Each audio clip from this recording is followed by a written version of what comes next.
Hello दोस्तों, नमस्कार। आप सभी साथियों का स्वागत करते हैं स्टैटिक जीके के क्विक रिवीजन में। क्विक रिवीजन का मतलब यहाँ पर ये है कि जो चीज़ आपको हम पढ़ाते हैं उसका फास्ट तरीके से रिवीजन करवाना। और मेरे भाई, हम यहाँ पर जो रिवीजन करवाने वाले ना, वो कंप्लीट स्टैटिक जीके में जितने भी हमारे टॉपिक है उन सभी का करेंगे। ये इसका पार्ट 1 है।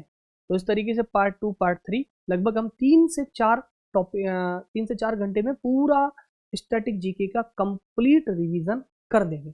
तो स्टार्ट करते हैं। पहला टॉपिक है हमारा दोस्तों, क्लासिकल डांस।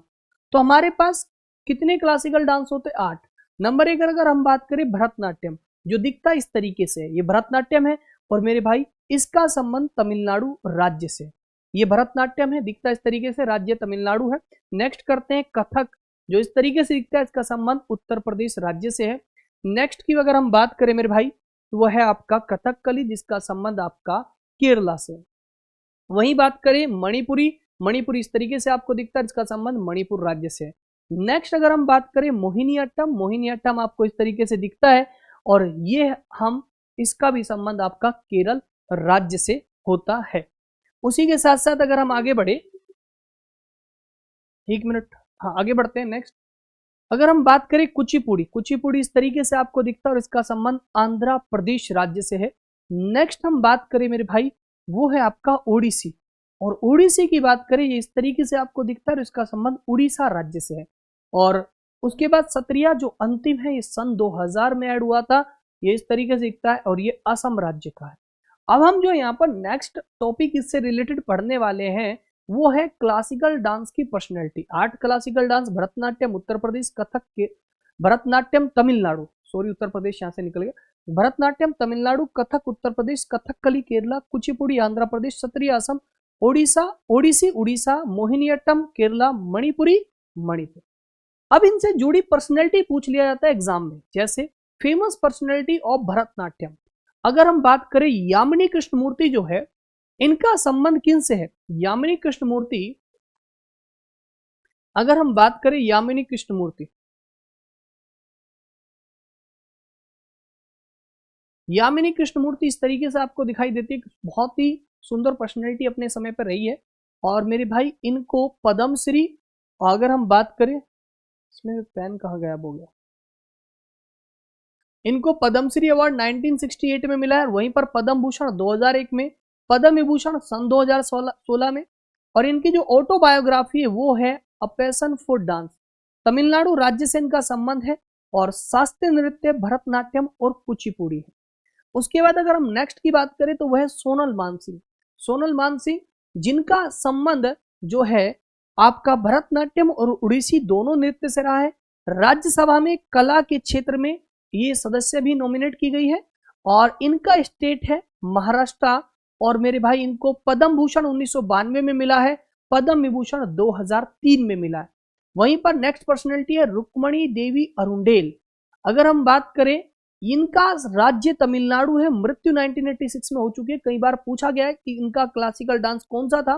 भरतनाट्यम। रुक्मणी देवी अरुंडेल पहली ऐसी डांसर है जो राज्यसभा में कला के क्षेत्र से गई थी। आपकी जानकारी, आपको पता होगा, पॉलिटी में आपने पढ़ा होगा कि कला, साहित्य, विज्ञान, समाज सेवा के क्षेत्र से 12 सदस्यों को राष्ट्रपति नियुक्त करते हैं। तो कला के क्षेत्र में ये पहली पर्सनैलिटी थी, ठीक है, जो पहुंची थी। उसके बाद अगर हम बात करें लीला सैमसन की, बात करें लीला सैमसन, ये है, और इनको 1990 में पद्मश्री मिला हुआ है, और संगीत नाटक अकादमी आपको इनको मिला हुआ है। उसके बाद इनका भी क्लासिकल डांस मेरे भाई भरतनाट्यम है। हाँ, कुछ बच्चे सोच रहे होंगे सर ये इतनी स्पीड से क्यों पढ़ा रहे? बेटा, क्विक रिवीजन है, तो क्विक रिवीजन में जो आपको मैंने पढ़ाया अभी तक, उसका मैं रिवीजन करवा रहा हूँ स्पीड के साथ। इनका राज्य तमिलनाडु है। उसके बाद अगर हम बात करें मृणालिनी साराभाई, ठीक है, ये हमारे जो अंतरिक्ष साइंटिस्ट थे, कौन, अभी हम आपको बताएंगे। प्रसिद्ध अंतरिक्ष वैज्ञानिक विक्रम साराभाई की पत्नी है, गुजरात राज्य से है। और जो इनका डांस है क्लासिकल डांस भरतनाट्यम है। पूछा जाता है किस डांस से संबंध रखते हैं, और इनको पद्मश्री मिला है 1965 में, पद्म भूषण मिला है 1992 में।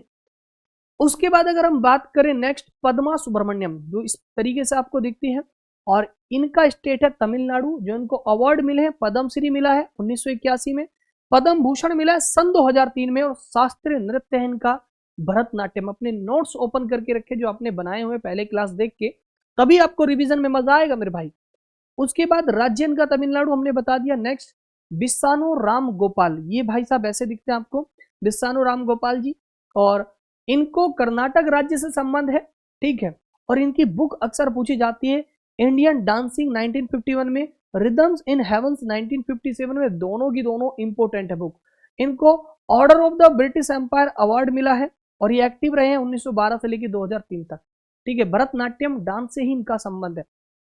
उसके बाद पद्मनी प्रियदर्शनी, जो आपको इस तरीके से सुंदर सी दिखती होगी, ठीक है, बड़ी क्यूट सी, और ये केरल राज्य से, इनकी मृत्यु 2016 में हो चुकी है, 71 वर्ष के रह के।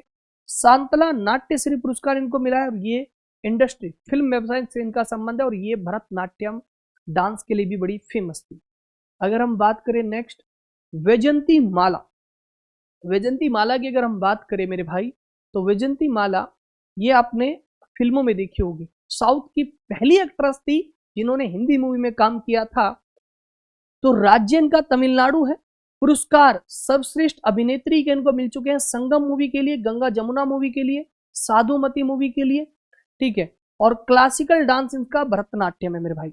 वैजयंती माला पहली साउथ एक्ट्रेस है जिन्होंने हिंदी फिल्मों में काम किया था, जिन्होंने कहां पर, हिंदी फिल्मों में काम किया था। उसके बाद अगर हम आगे बढ़े तो टी बाला सरस्वती, ठीक है, इनके तंजोर बाला सरस्वती इनका पूरा नाम है, और तमिलनाडु राज्य से संबंध है। पद्म भूषण 1957 में मिला है, पद्म विभूषण 1997 में मिला है, संगीत नाटक अकादमी 1955 में मिला है, और इनका भी क्लासिकल डांस है भरतनाट्यम, ठीक है मेरे भाई। उसके बाद अगर हम बात करें मालविका सरुकाई, तो दोस्तों इनके बारे में भी याद आपको रखना है कि इनका राज्य तमिलनाडु है, पुरस्कार मिला है पद्मश्री 2003 में, संगीत नाटक अकादमी मिला है सन 2002 में, शास्त्रीय नृत्य भरतनाट्यम और ओडिसी दोनों ही इनका है, ठीक है मेरे दोस्त। उसके बाद एम के सरोजा, एम के सरोजा की अगर हम बात करें तो एम के सरोजा तमिलनाडु राज्य से संबंध रखते हैं। जन्म है 7 अप्रैल 1931, निधन जून 2022 में हो गया था। पद्मश्री मिला है सन 2011 में, और संगीत नाटक अकादमी मिला है 1995 में, और क्लासिकल डांस है इनका मेरे भाई भरतनाट्यम, ठीक है, दिख रहा है आपको, वेरी गुड। सी वी चंद्रशेखर वर्तमान में अभी एक्टिव है 1947 से, और अगर हम बात करें संगीत नाटक अकादमी मिल चुका है, पद्म भूषण मिल चुका है, कालिदास सम्मान मध्य प्रदेश की सरकार के द्वारा दिया जाता है, और शास्त्रीय नृत्य इनका भी भरतनाट्यम में। पहले इंपोर्टेंट भरतनाट्यम के सारे में करवा देता हूं। उसके बाद अब आपका कुचिपुड़ी का हमने यहां पर रखा है। कुचिपुड़ी की अगर हम बात करें तो सबसे पहले आएगी अर्पणा सतीसन, तो ये अर्पणा सतीसन जी है, ये केरल से संबंध रखती है, कुचिपुड़ी की फेमस डांसर है, ठीक है। उसके बाद यहां पर थोड़ा सा ये 2 पॉइंट गलत लिखे हैं, मतलब ये पॉइंट नहीं है, पूरा लाइन है। कुचिपुड़ी क्षेत्र में उनके योगदान के लिए जनवरी 2022 में प्रतिष्ठित राष्ट्रीय नृत्य शिरोमणि पुरस्कार से सम्मानित किया गया। ये पॉइंट नहीं है, पूरी अपने आप में एक लाइन है, ठीक है। ये राष्ट्रीय नृत्य शिरोमणि अवार्ड इनको दिया गया है। अगर हम बात करें राधा रेड्डी ये आपके, अगर हम बात करें आंध्र प्रदेश से है, और इनको पद्म भूषण पद्मश्री दोनों मिल चुका है। और अगर हम बात करें नेक्स्ट स्वप्न सुंदरी, तो ये है जी आपका राज्य तमिलनाडु है, पुरस्कार पद्म भूषण मिल चुका है, और ये भी आपका किसके लिए, कुचिपुड़ी के लिए फेमस है। उसके बाद शोभा नायडू, ये है शोभा नायडू, बहुत सुंदर आपको दिख रही होगी पीपीटी में, तमिलनाडु से इनका संबंध है। हमसा पुरस्कार, जैसे आपसे 2 प्रश्न पूछ लिए जाते हैं, कालिदास सम्मान पुरस्कार किसके द्वारा दिया जाता है, मध्य प्रदेश सरकार के द्वारा। हमसा अवार्ड किसके द्वारा दिया जाता है, आंध्र प्रदेश सरकार के द्वारा, ठीक है मेरे भाई। नेक्स्ट पद्मजा रेड्डी की अगर हम बात करें, यह है पद्मजा रेड्डी, और आंध्र प्रदेश राज्य से इनका संबंध है। संगीत नाटक अकादमी पुरस्कार 2015 में इनको दिया गया, पद्मश्री 2022 में इनको दिया गया, ठीक है मेरे भाई। Next Kelucharan Mohapatra, most of the important personality किसके लिए, केलुचरण महापात्र पर्सनैलिटी जो है, केलुचरण महापात्र आपको दिख रहे होंगे, सुदामा जैसे लग रहे होंगे, लेकिन ये केलुचरण महापात्र है, ये आपके ओडिशा राज्य से संबंध है। और भाई साहब इनके बारे में आप पहले जान लीजिए, जब ओडिसी क्लासिकल डांस को बिल्कुल खत्म होने वाला था, समाप्त होने वाला था, उस समय केलुचरण महापात्र एक ऐसी पर्सनैलिटी हुए जिन्होंने इसको सबसे ज्यादा एनर्जी लगा के इस पे काम किया। और इसके लिए इन्होंने स्कूल भी ओपन किया था जिसका नाम था सृजन स्कूल। और इनकी कई सारी स्टूडेंट रही है जो बड़ी फेमस है, जैसे संयुक्त प्राणगिरी, सोनल मानसिंह, प्रियवंदा मोदी और यामिनी कृष्णमूर्ति, ये सब केलुचरण महापात्र की स्टूडेंट है। और केलुचरण महापात्र ओडिसी नृत्य के लिए जाने जाते हैं। पद्म श्री मिल चुका है, पद्म भूषण मिल चुका है, पद्म विभूषण मिल चुका है। ठीक है मेरे भाई, इनके बारे में ये बात आपको याद रखनी होगी। उसके बाद हम चलते हैं माधवी मुदगल। माधवी मुदगल का भी संबंध ओडिसी राज्य से। संगीत नाटक अकादमी पुरस्कार मिला है, इनके पुरस्कार याद रखने, इतनी इंपोर्टेंट पर्सनैलिटी नहीं है।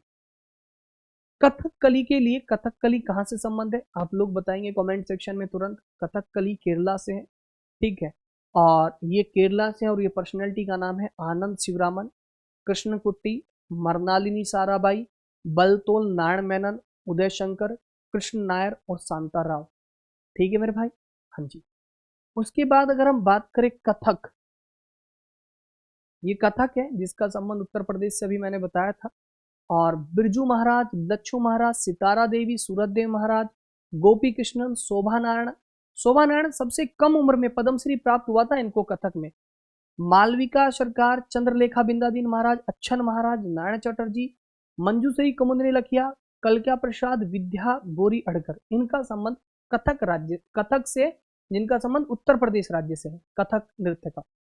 वहीं पर बात करें मणिपुरी, मणिपुरी का संबंध दोस्त आपका कहां से है? मणिपुर राज्य से है। और नैना झावेरी, स्वर्णा झावेरी, रंजना झावेरी, दर्शना झावेरी, इनको बोलते हैं झावेरी सिस्टर्स, झावेरी बहनें। गुरु अमली सिंह, नल कुमार सिंह, एल्बिनो देवी, चारू माथुर, सविता मेहता, कलावती देवी, बिंबावती, निर्मला मेहता, राजकुमार सिंह, जीत सिंह, इनका संबंध कहां से दोस्त? मणिपुरी नृत्य से। उसके बाद अगर हम बात करें मोहिनी अट्टम, मोहिनी अट्टम की अगर हम बात करें, केरला से है। भारती शिवाजी, रागिनी देवी, हेमा मालिनी, श्रीदेवी, कलामंडलम कल्याणी अम्मा, शांताराव, कलामंडलम छेमती, डॉक्टर सुनंदा नायक, इनका संबंध है मोहिनी अट्टम से। उसके बाद अगर हम बात करें सत्रिया, सत्रिया का संबंध है मेरे दोस्त आपका असम राज्य से। श्रीमद शंकरदेव, शारदीप सोकिया, गुरु जतन सिंह गोस्वामी, ठीक है, और प्रभात शर्मा, इनका संबंध कहां से? इनका संबंध सत्रिया से। कहां से संबंध है इनका? सत्रिया से। उसके बाद नेक्स्ट टॉपिक स्टार्ट हो जाता है हमारा म्यूजिकल इंस्ट्रूमेंट एंड आर्टिस्ट, कि जैसे आपसे पूछ लिया जाएगा हरि प्रसाद चौरसिया का संबंध बांसुरी से है, आपका बिस्मिल्लाह खान का संबंध किससे है, अल्लारका खान का संबंध किससे है, तो यहां से ये टॉपिक आपका इंपॉर्टेंट हो जाता है। तो चलिए इसके बारे में पढ़ते हैं। तो सबसे पहले हम बात करेंगे संगीत वाद्य यंत्र के प्रकार। कितने प्रकार के होते हैं? तो दोस्त 3 प्रकार के होते हैं। विंड इंस्ट्रूमेंट जो हवा से बजाए जाते हैं, जो ताल से बजाए जाते हैं अर्थात जिसमें तब तक, उसके बाद जो तार से बजाए जाते हैं जैसे आपका तार पे करते। जैसे अगर हम बात करें बांसुरी, सहनाई, सैक्सोफोन, हारमोनिका, तुरही, पियानो, हार्प, तबला, मृदंगम, ढोल, ढोलक, मंजीरा, घटम, पखावज, ये सारी चीज आपको जानते होंगे। जैसे वीणा में तार का प्रयोग होता है, सारंगी में तार होता है, सुरबहार में तार होता है, मैंडोलिन में। अब इनकी इंपोर्टेंट पर्सनैलिटी कहाँ से पूछी जाती है वो मैं आपको बताता हूँ। इन सबको देख लीजिए, अगर आप नहीं जानते नाम लिख दिया मैंने, मैं साइड हट जाता हूँ, सबको आप स्क्रीन पे देख सकते हैं, ठीक है। माउथ ऑर्गन हो, सितार हो, बेंजो हो, चीनी सारंगी हो, सहनाई हो, बांसुरी है, अलगोजा, छोटा पियानो, ठीक है, सब आप यहाँ पर देख सकते हैं। अब यहाँ पर एग्जाम में क्वेश्चन कैसा आता है इस टॉपिक से, जैसे आपसे पूछा सरोद वादक कौन है, तो सरोद दिखता कैसा है? इस तरीके का सरोद होता है। अब इसकी जो इंपोर्टेंट पर्सनैलिटी वो कौन कौन है, तो यहाँ पर देखिएगा, अमजद अली खान, अलाउद्दीन खान, अली अकबर खान, बुद्धदेव दास गुप्ता, बहादुर खान, सरन रानी, जरीन शर्मा, ये इसके इंस्ट्रूमेंटलिस्ट है। यानी ये जो है अमजद अली खान, अलाउद्दीन खान, अली अकबर खान, बुद्धदेव दास गुप्ता, आपका बहादुर खान, आपका सरन रानी और जरीन शर्मा, ये वो पर्सनैलिटी है जो इसके लिए बड़ी फेमस है। ऐसा नहीं कि केवल यही बजाते हैं, इनके अलावा बहुत सारे लोग इस इंस्ट्रूमेंट का प्रयोग करते हैं। नेक्स्ट अगर हम बात करें आगे मेरे भाई, तो आता है तबला। अब तबला दिखता कैसे, इस तरीके का आपको तबला दिखता है, तबक तबक तबक तबक, है ना। अब तबले की जो पर्सनैलिटी है फेमस, वो कौन कौन है?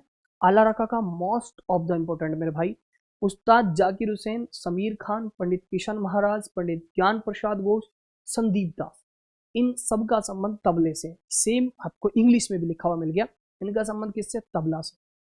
उसके बाद हम चलते हैं, नेक्स्ट पर्सनैलिटी आपको दिख जाएगी सारंगी के लिए। सारंगी दिखती कैसी है? इस तरीके से आपको सारंगी दिखती है, थोड़ी वजन में भारी होती है, हालांकि बहुत ज्यादा भारी नहीं होती, बीच में खोखली होती है। तो इसके लिए सकूर खान, पंडित रामनारायण, रमेश मिश्रा, सुल्तान खान, उस्ताद बिंदाद खान, इनका संबंध किससे है? सारंगी से। ठीक है, मजा आ रहा है? मजा आए तो फिर आनंद लीजिए, रिवीजन करिए, क्योंकि सिलेक्शन जो होता है वो रिवीजन से होता है मेरे भाई। वायलिन देखिएगा, वायलिन इस तरीके का होता है, ठीक है, आपने देखा होगा शादियों में, जो मूवी में शादी देखी होगी, आपकी शादी में वायलिन नहीं बजता, ठीक है जी। गोपाल कृष्णन, एम राजम, एम चंद्रशेखरम, लाल गुड़ी, जयरामन, ठीक है जी। और ये सारी पर्सनैलिटी वायलिन के लिए फेमस है, ठीक है मेरे भाई। नेक्स्ट अगर हम बात करें सितार, ये एनिमेशन गलत लगा दिया, पहली पर्सनैलिटी आ गई, ठीक है, ये मैं नहीं लगाए दरअसल। सितार, सितार इस तरीके के दिखता है। रविशंकर, इनके भाई उदय शंकर भी है, जो आधुनिक नृत्य के जनक माने जाते हैं। शहीद परवेज खान, बुधादित्य मुखर्जी, अनुष्का शंकर, हरा शंकर भट्टाचार्य, निखिल बनर्जी, मुश्ताक अली खान। और आपको जानकारी के लिए बता दूं, मैंने आज, और विलायत खान, ये थोड़ा सा एनिमेशन मुझसे गलत लग गया, मैंने आज तक कभी भी किसी से भी अपना कंटेंट नहीं बनवाया है। मैं खुद हमेशा अपना कंटेंट बनाता हूँ, चाहे वो पीपीटी हो, चाहे वो कंटेंट के क्वेश्चंस हो, ठीक है। मैं देखता जरूर हूँ इधर उधर से, किताबों से, उन सबसे, जाहिर सी बात है, मेरे अंदर कोई ज्ञान का पिटारा अलग से नहीं ब्रह्मांड में डाल दिया गया। क्लासेस देखना, यूट्यूब पर ट्रेंड क्या है, या और एप्लीकेशंस पे क्या चीज़ चल रही है, क्या मैं स्टूडेंट के लिए और बेहतरीन कर सकता हूँ, किस तरीके से और अट्रैक्टिव बना सकता हूँ, क्योंकि हमने कभी एसएससी के एग्जाम्स नहीं दिए, बट जब मैं एसएससी को पढ़ाने लगा पिछले 2 सालों से, तो मैंने ये चीज़ देखी कि बच्चों को जीएस का डर वास्तव में है, और इस जीएस के डर को खत्म करने के लिए हमने संकल्प लिया है, और इसीलिए बोला भी है, अब निकलेगा जीके जीएस का डर, क्योंकि पढ़ा रहे हैं शिवांश सर। और पिछली लगभग अगर हम बात करें 20 मिनट में मैंने आप लोगों को, 18 मिनट में मैंने आपके 2 से 3 टॉपिक का रिवीजन करवा दिया। अभी चलेंगे आगे, और ये भी थोड़ा सा एनिमेशन गलत लग गया। बांसुरी, बांसुरी की जो है Hariprasad Chaurasia, most important personality है। हरिप्रसाद चौरसिया, इनको पद्म विभूषण, भूषण, संगीत नाटक अकादमी मिल चुका है। आपको याद रखना, हरिप्रसाद चौरसिया मतलब बांसुरी, बांसुरी मतलब हरिप्रसाद चौरसिया। पंडित पन्नालाल घोष भी दूसरी पर्सनैलिटी, बांसुरी इस तरीके को आपको दिखती है। बड़ा अट्रैक्टिव मैंने चीज़ों को बना दिया इमेज वगैरह लगा के। उसके बाद शहनाई, शहनाई की अगर हम बात करें तो शहनाई है, और इसके लिए उस्ताद बिस्मिल्ला खान, कृष्णा राम चौधरी और अली अहमद हुसैन, इनका संबंध किनसे है? शहनाई से। इनका संबंध किससे? शहनाई से। उसके बाद ये है आप लोगों का संतूर, ठीक है, तार से बजता है, ठीक है, इसके तार का मूवमेंट करना पड़ता है। पंडित शिव कुमार शर्मा, भजन सोपारी, इनका संबंध है संतूर से। इनका संबंध कहां से? संतूर से इनका संबंध है। उसके बाद वीणा, वीणा की बात करें तो इस तरीके को आपको वीणा दिखती है, ठीक है, वीणा आपको दिखती है। जिया मोहुद्दीन डागर, अयगिरी श्याम सुंदरम, दोरई स्वामी अयंगर, इन सभी का संबंध किससे है? वीणा से, ठीक है मेरे भाई। उसके बाद बात करें रुद्र वीणा, रुद्र वीणा की बात करें, रुद्र वीणा, रुद्र वीणा इस तरीके से आपको दिखती है, और इनका संबंध है आपका असद अली खान से। रुद्र वीणा का संबंध किससे? असद अली खान से। उसके बाद मोहन वीणा, ठीक है जी, मोहन वीणा की बात करें, मोहन वीणा इस तरीके को आपको दिखती है, और इनके आविष्कारक भी इन्हीं को माना जाता है, पंडित विश्व मोहन भट्ट जी को, ठीक है। उसके बाद आगे बढ़ते हैं, मृदगम, ये है मृदगम। मृदगम की अगर हम बात करें, केवी प्रसाद, एसवी राजा राव, उमल यापुरम, शिवरामन, इनका संबंध कहां से? मृदगम से इनका संबंध है। उसके बाद पखावज, ये तोताराम शर्मा जी है, और ये बहुत फेमस पर्सनैलिटी है भाई साहब, और बहुत बार इनके एग्जाम में क्वेश्चन बनते हैं तोताराम शर्मा जी के पखावज से। उसके बाद सुरबहार, सुरबहार, और इनका नाम है जी अन्नपूर्णा देवी। उसके बाद अगर हम बात करें गिटार, गिटार के लिए ब्रजभूषण काबरा, ये यहाँ पर एक सेकेंड, ये गिटार ये ब्रजभूषण काबरा है, ठीक है जी, ब्रजभूषण काबरा। पीडीएफ बिल्कुल सही मिल जाएगी, यहाँ पर हिंदी में ब्रजभूषण काबरा नहीं लिखा हुआ है, कोई दिक्कत नहीं। अब अगर हम बात करें, ये असम का ख्वांग है, दोनों तरफ जानवरों की खाल से लिपटा हुआ एक खोखले पेड़ से बना होता है, ये इस तरीके का बनता है, इसको बोलते हैं ख्वांग। उसके बाद असम का गोगोना, गोगोना ऐसा होता है, ये गोगोना है, ठीक है। झारखंड में सिंगा, सिंगा इस तरीके का होता है, बांस, ये भैंस के सींगों से बनता है, सिंगा बांस और भैंस के सींग का, ये इसमें यहाँ पर ये बांस लगा होता है और ये भैंस का सींग लगा होता है। पश्चिम बंगाल में डोटोरा, ये डोटोरा है भाई साहब, ठीक है, ये डोटोरा है, ठीक है, क्लियर। आगे बढ़े नेक्स्ट। और अगर हम बात करें national park, national park most important topic है नेक्स्ट, नेशनल पार्क हम पढ़ने जा रहे हैं। अगर हम बात करें A to Z, एक एक स्टेट के मैं नेशनल पार्क आपको पढ़ाने वाला हूं। National park, what is a national park? विलुप्त होने वाली या खतरे वाली प्रजातियों के संरक्षण के लिए नेशनल पार्क बनाए गए हैं कि इनको संरक्षण दिया जाए, ठीक है। वर्तमान में भारत में 106, यहाँ पे 5 लिखा है, 106 याद रखना, इसको 106 नेशनल पार्क है। नेशनल पार्क से संबंधित कुछ इंपोर्टेंट पॉइंट याद रखना। भारत का सबसे बड़ा नेशनल पार्क हेमिस है, जो कि लद्दाख में है। सबसे छोटा साउथ बटन, जो कि अंडमान निकोबार यूनियन टेरिटरी के अंदर है। एशियाई शेर गुजरात के, एशियाई शेर पाए जाते गुजरात के गिर नेशनल पार्क में। रॉयल बंगाल टाइगर का प्राकृतिक स्थान जो बताया गया, वो बताया गया सुंदरवन का नेशनल पार्क। इतनी बात आपको समझ में आ गई। नेक्स्ट मेरे भाई आगे बढ़े। भारत का पहला राष्ट्रीय उद्यान जिम कॉर्बेट नेशनल पार्क था, जिसकी स्थापना 1936 में की गई थी। भारत में सबसे ज्यादा बाघ मध्य प्रदेश में है, उसके बाद कर्नाटक में। भारत में सबसे ज्यादा राष्ट्रीय उद्यान मध्य प्रदेश में, उनकी संख्या 11 है। अब हम एक एक स्टेट को पढ़े, जैसे राजस्थान की बात करेंगे। राजस्थान की फीलिंग के साथ याद करना, केवला देव, जैसे रणथंबोर में फीलिंग आ जाए, रणथंबोर, केवला देव, आपको यूनेस्को की वर्ल्ड हेरिटेज साइट में भी इसको हम पढ़ाएंगे। सरिस्का, डेजर्ट, दर्रा, घना, क्योंकि घना बड़ा स्टेट है जी राजस्थान, तो घना। Mount Abu wild life sanctuary Rajasthan. उसके बाद नेक्स्ट आता है जी मध्य प्रदेश। मध्य प्रदेश को देखो ट्रिक से याद कर सकते, कान्हा, माधव, बाधव, कान्हा जी के नाम है, कान्हा, माधव, बाधव। सतपुड़ा की पहाड़ी पर जाते हैं, सतपुड़ा एक पहाड़ी है, वहां पर क्यों जाते हैं? वन है, और वहां पर वन है तो वहां पर इनको एक कन्या मिल जाती है, तो वहां पर उनके साथ आंखों में आंख लड़ जाती है, तो क्या कहते हैं? पेंच लड़ जाते हैं। पेंच लड़ गया, पेंच लड़ने के बाद गाना गाया, हीरा को तमन्ना है कि पन्ना मुझे मिल जाए। तो कान्हा, माधव, बाधव, सतपुड़ा, वन, पेंच, पन्ना मिल जाए, 7 हो गया। और ये सारी चीज देख लेते संजय, और ये बता देते हैं अपनी मतलब कान्हा जी की मम्मी को, तो कुन्हा।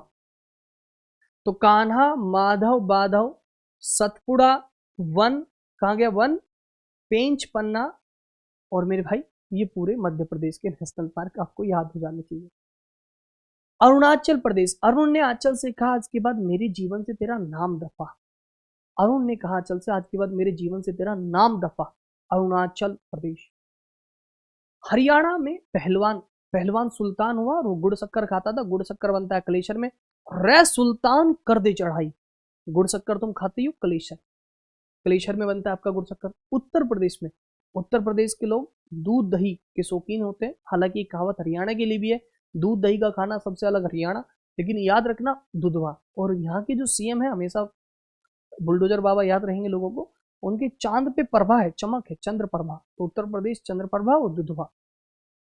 झारखंड, बेतला, हजारीबाग और धीमा, इनका संबंध है झारखंड राज्य से। मणिपुर, केबुल लामजाओ नेशनल पार्क और सिरोही नेशनल पार्क का संबंध है मणिपुर से। उसके बाद अगर हम बात करें सिक्किम, कंचनजंगा नेशनल पार्क, ठीक है जी, कंचनजंगा नेशनल पार्क की अगर हम बात करें। त्रिपुरा, त्रिपुरा में 3 तरफ से बांग्लादेश से घिरा है, यानी संकट के बादल, तो क्लाउड मीन्स बादल, तो clouded national park Tripura. Tamil Nadu, Tamil Nadu में याद रखना गल्फ ऑफ मन्नार तमिलनाडु के पास, श्रीलंका और तमिलनाडु के बीच में। उसके बाद अन्नामलाई पहाड़ी तमिलनाडु में, प्लानी हिल्स तमिलनाडु में, मुकुरुती याद रखना, मुकुरुती और गुनेडे याद रखना, तमिलनाडु से इनका संबंध है। उड़ीसा, उड़ीसा की अगर मैं बात करूं मेरे भाई, ठीक है,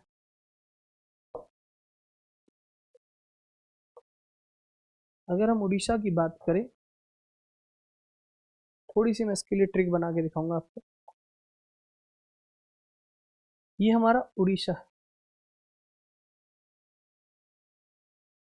अब उड़ीसा में थोड़ा सा आप इस तरीके से देखना कि उड़ीसा में थोड़ा सा इस तरीके से है, तो उड़ीसा थोड़ा भीतर को है, तो भीतर गणिका, ठीक। और चिल्का लेक बड़ी फेमस है, चिल्का लेक ही है, तो चिल्का लेक, नंदकानन और सिमली याद कर लीजिएगा, इनका संबंध उड़ीसा से, ठीक है मेरे भाई। हाँ,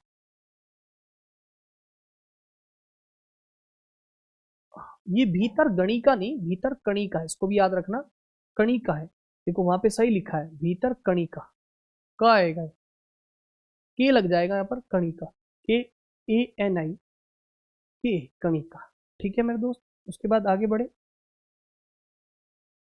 मिजोरम, देखो मैंने एक ट्रिक बना रखी है, अगर अच्छी लगे तो याद कर लेना।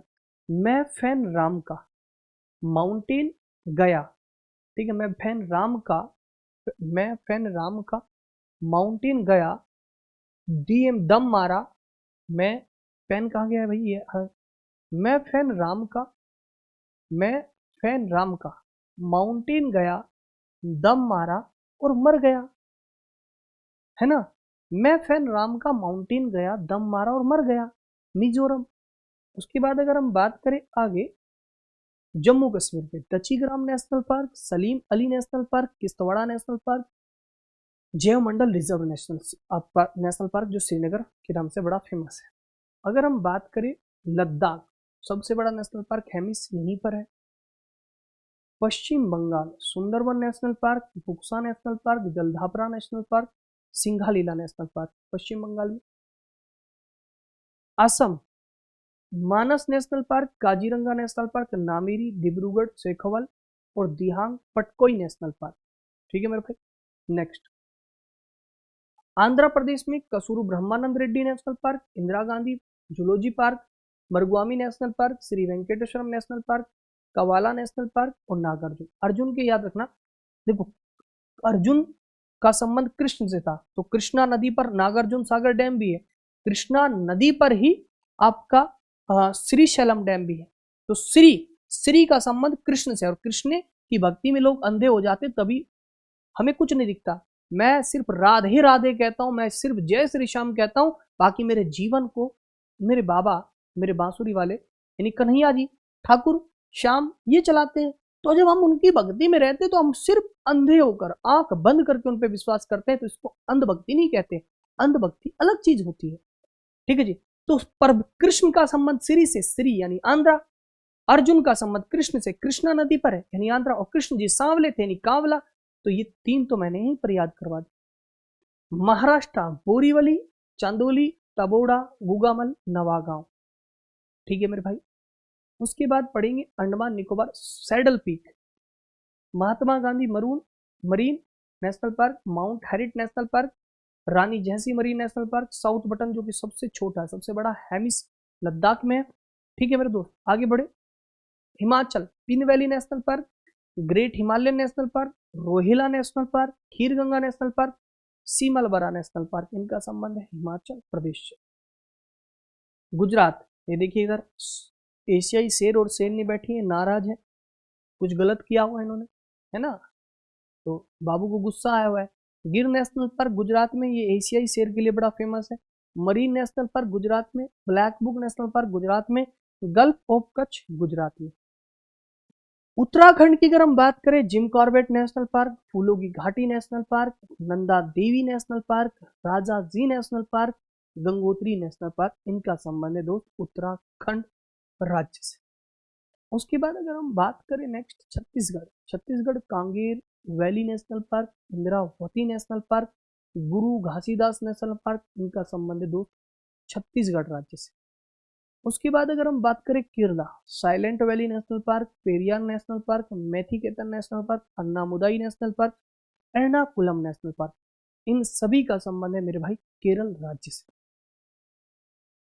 Karnataka, Bandipur national park, Nagarhole national park, अस्सी नेशनल पार्क, बनीरघाटला, कुद्रेमुख। ठीक है, टाइपिस्ट साहब ना नशे करके बैठा है, बहुत जगह एरर कर रखी है। Kudremukh national park, Tungabhadra national park, इनकी जो पीडीएफ मिलेगी वो ओके मिलेगी आपको, उसके लिए टेंशन नहीं लेने का, है ना। नेक्स्ट बढ़े आगे। हाँ, उसके बाद अगर हम बात करें Punjab Harike wetland national park, Telangana Mahavir Harina Vanasthali national park, Kinnerasani आपका ये वन्यजीव अभ्यारण्य। गोवा की बात करें Salim Ali bird sanctuary, Netravali, Chorao national park और भगवान महावीर नेशनल पार्क का संबंध है गोवा से। बिहार की बात करें Valmiki national park, Vikramshila gangetic dolphin, Kanwar lake bird sanctuary, इनका संबंध है बिहार से। अब नेक्स्ट टॉपिक होता है यूनेस्को स्टार्ट, जो हम पढ़ेंगे कल की क्लास में, यानी नेक्स्ट पार्ट 2 में। ठीक है, अब डिस्कस करते हैं मेरे दोस्त यहां से हम वर्ल्ड हेरिटेज साइट के बारे में, यानी विश्व विरासत स्थल। देखिएगा, यूनेस्को एक ऑर्गेनाइजेशन है जिसकी फुल फॉर्म होती है United Nation Educational Scientific and Cultural Organisation. ठीक है, ये बहुत सारे काम करता है कल्चर के बारे में, साइंटिफिक सेक्टर में। अब जो यूनेस्को में एक विंग है जो कि आपका वर्ल्ड हेरिटेज साइट डिक्लेयर करती है, जो कि कल्चर के पर्सपेक्टिव से बहुत ज्यादा इंपॉर्टेंस है जिसका। तो ये यूएन की एक स्पेशल एजेंसी है और जो इसका हेडक्वार्टर है वो पेरिस फ्रांस में है। और अगर हम बात करें वर्तमान में इंडिया में 43 वर्ल्ड हेरिटेज साइट है। यहां पर मैं वर्ल्ड हेरिटेज साइट का नंबर लिख रखा है, यहां पर मैंने नाम लिखा है और उसमें किस स्टेट में है, किस ईयर में ऐड और उसका इंपॉर्टेंट फैक्ट, इस तरीके से मैंने इसके नोट्स बनाए हैं आप लोगों के लिए। क्विक रिवीजन में बेहतरीन आपको मजा आ रहा है, ठीक है, यस या no.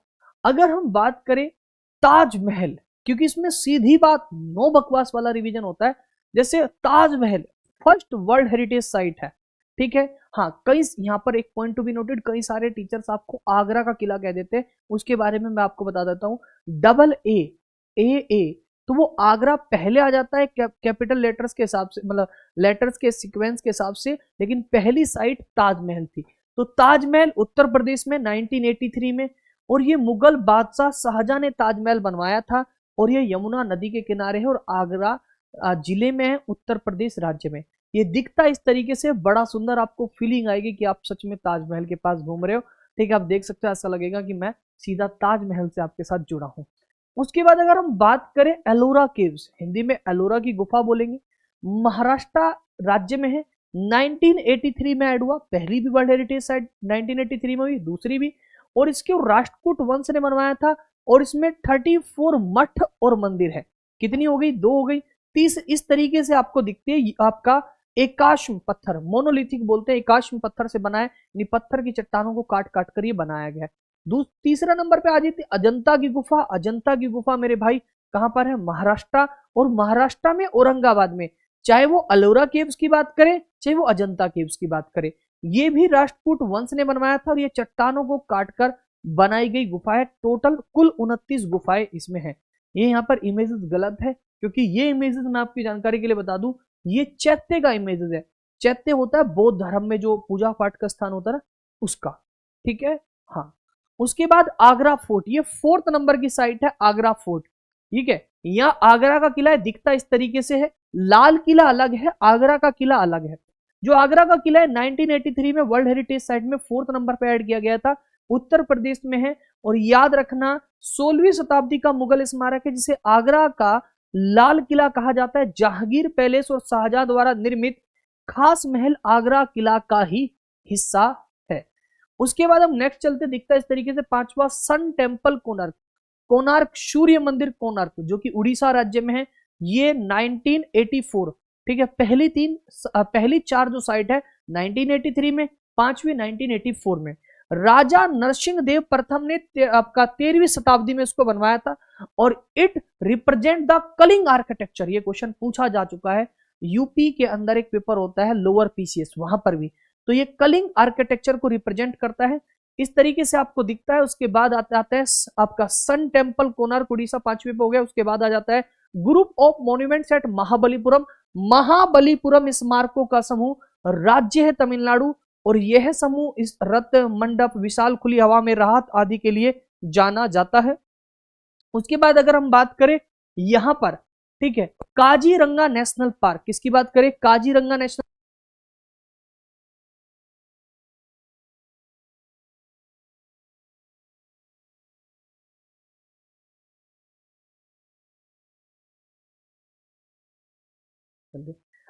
Kaziranga national park Assam में है। 1985 में ये ऐड किया गया। ये काजीरंगा अफ्रीका के अलावा दुनिया के उन कुछ स्थानों में से एक है जो बड़ी बिल्लियों की तरह कई प्रजातियों का घर है, जैसा कि तेंदुआ हो गया, रॉयल बंगाल टाइगर हो गया, और काजीरंगा नेशनल पार्क में मेरा दोस्त भी रहता है, इसका नाम है यूनिकॉर्न राइनो। अगर कोई मुझे परेशान करता है तो मैं इसको फोन करता हूँ, और इसके पास एक बहुत बढ़िया हथियार है, दिखाओ ये वाला। तो ये कुछ नहीं करता, बस ऐसे करता है, बाकी आप समझदार हो, ठीक है जी। ये बढ़िया सी चोट लगाता है इंसान को, जीवन भर दुख देती है। उसके बाद केवला देव नेशनल पार्क राजस्थान, ठीक है, 1985 में है, ओके, और ये 1985 में ऐड किया गया राजस्थान में। 9 नंबर की आपकी मानस वाइल्ड लाइफ सेंचुरी असम में है, 1985 में ऐड की गई, ये ठीक है असम में हो गई। उसके बाद खजुराहो ग्रुप ऑफ मॉन्यूमेंट्स, यानी खजुराहो स्मारकों का समूह 10वें नंबर पे 1986 में ऐड की गई, मध्य प्रदेश में, ठीक है। उसके बाद अगर हम बात करें आपका group of monuments at Hampi, Hampi स्मारकों का समूह, हम्पी स्मारकों का समूह कर्नाटक में 1986 में। हम्पी ने विजयनगर साम्राज्य की अंतिम राजधानी के रूप में कार्य किया, ठीक है मेरे भाई। उसके बाद आगे बढ़ते हैं, फतेहपुर सीकरी, फतेहपुर सीकरी उत्तर प्रदेश के अंदर है, ठीक है, उत्तर आगरा के पास ही पड़ता है, और इसे मुगल बादशाह अकबर ने बनवाया था, और 10 वर्षों तक मुगल की राजधानी के रूप में इसने काम किया।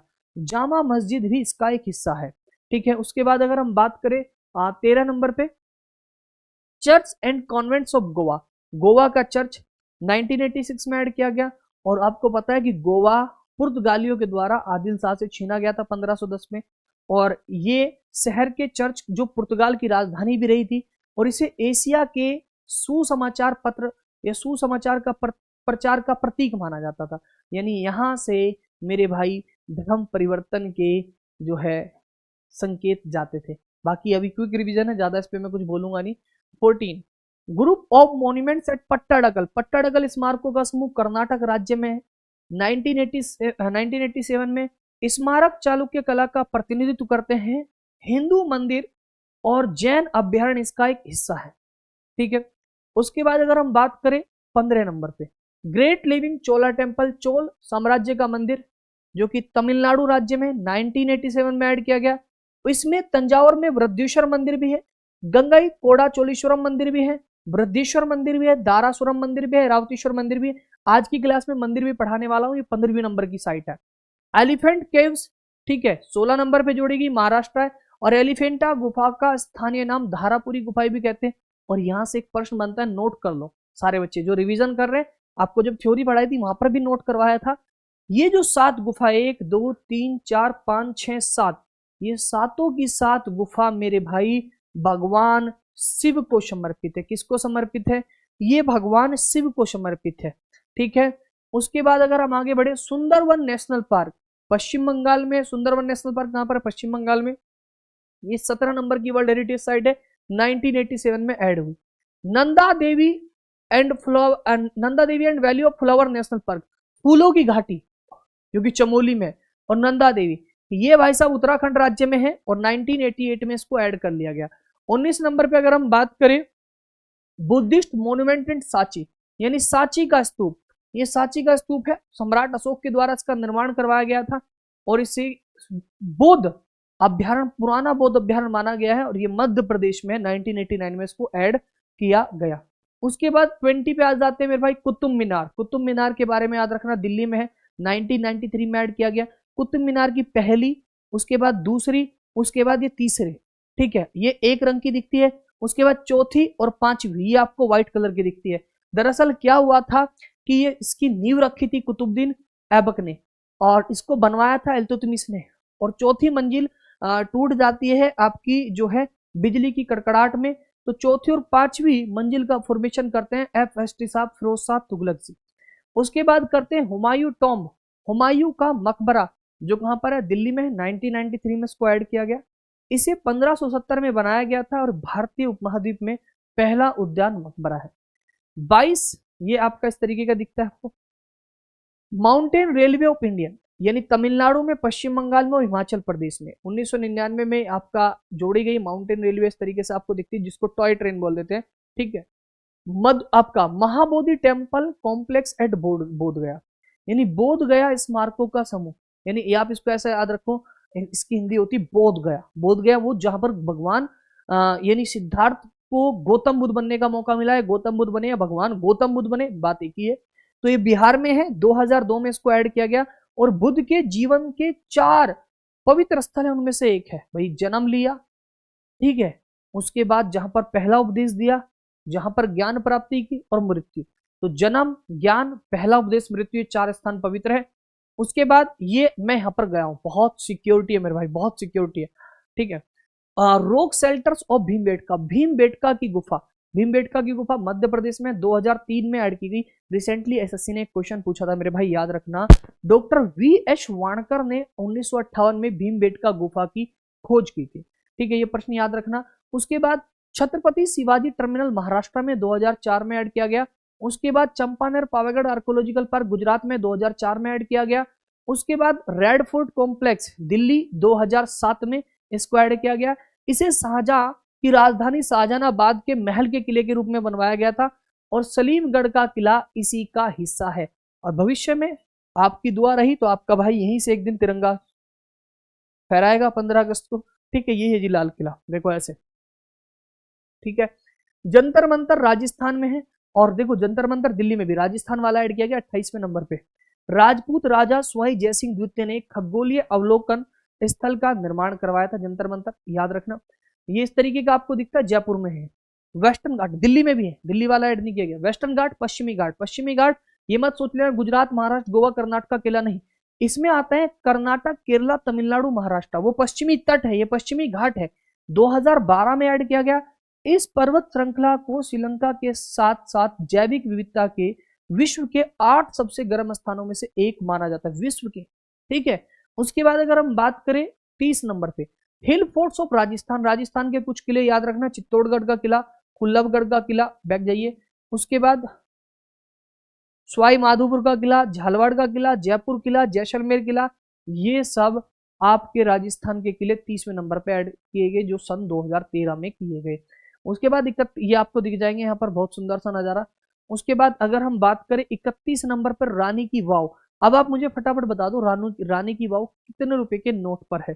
तो रानी की वाव गुजरात, ठीक है, 2014 में ऐड की गई, और ये सरस्वती नदी के तट पर स्थित है। इसे मारू गुर्जरा स्थापत्य शैली में बनाया गया है। उसके बाद अगर हम बात करें 32 number, great Himalayan national park, Himachal Pradesh में, और अगर हम बात करें ये वनस्पतियों की लगभग 350 प्रजातियों और जीवों की 800 प्रजातियों का घर है, जिनमें से कुछ लुप्त प्राय है, ठीक है, याद रखना। Great Himalayan national park Himachal Pradesh का पार्ट है।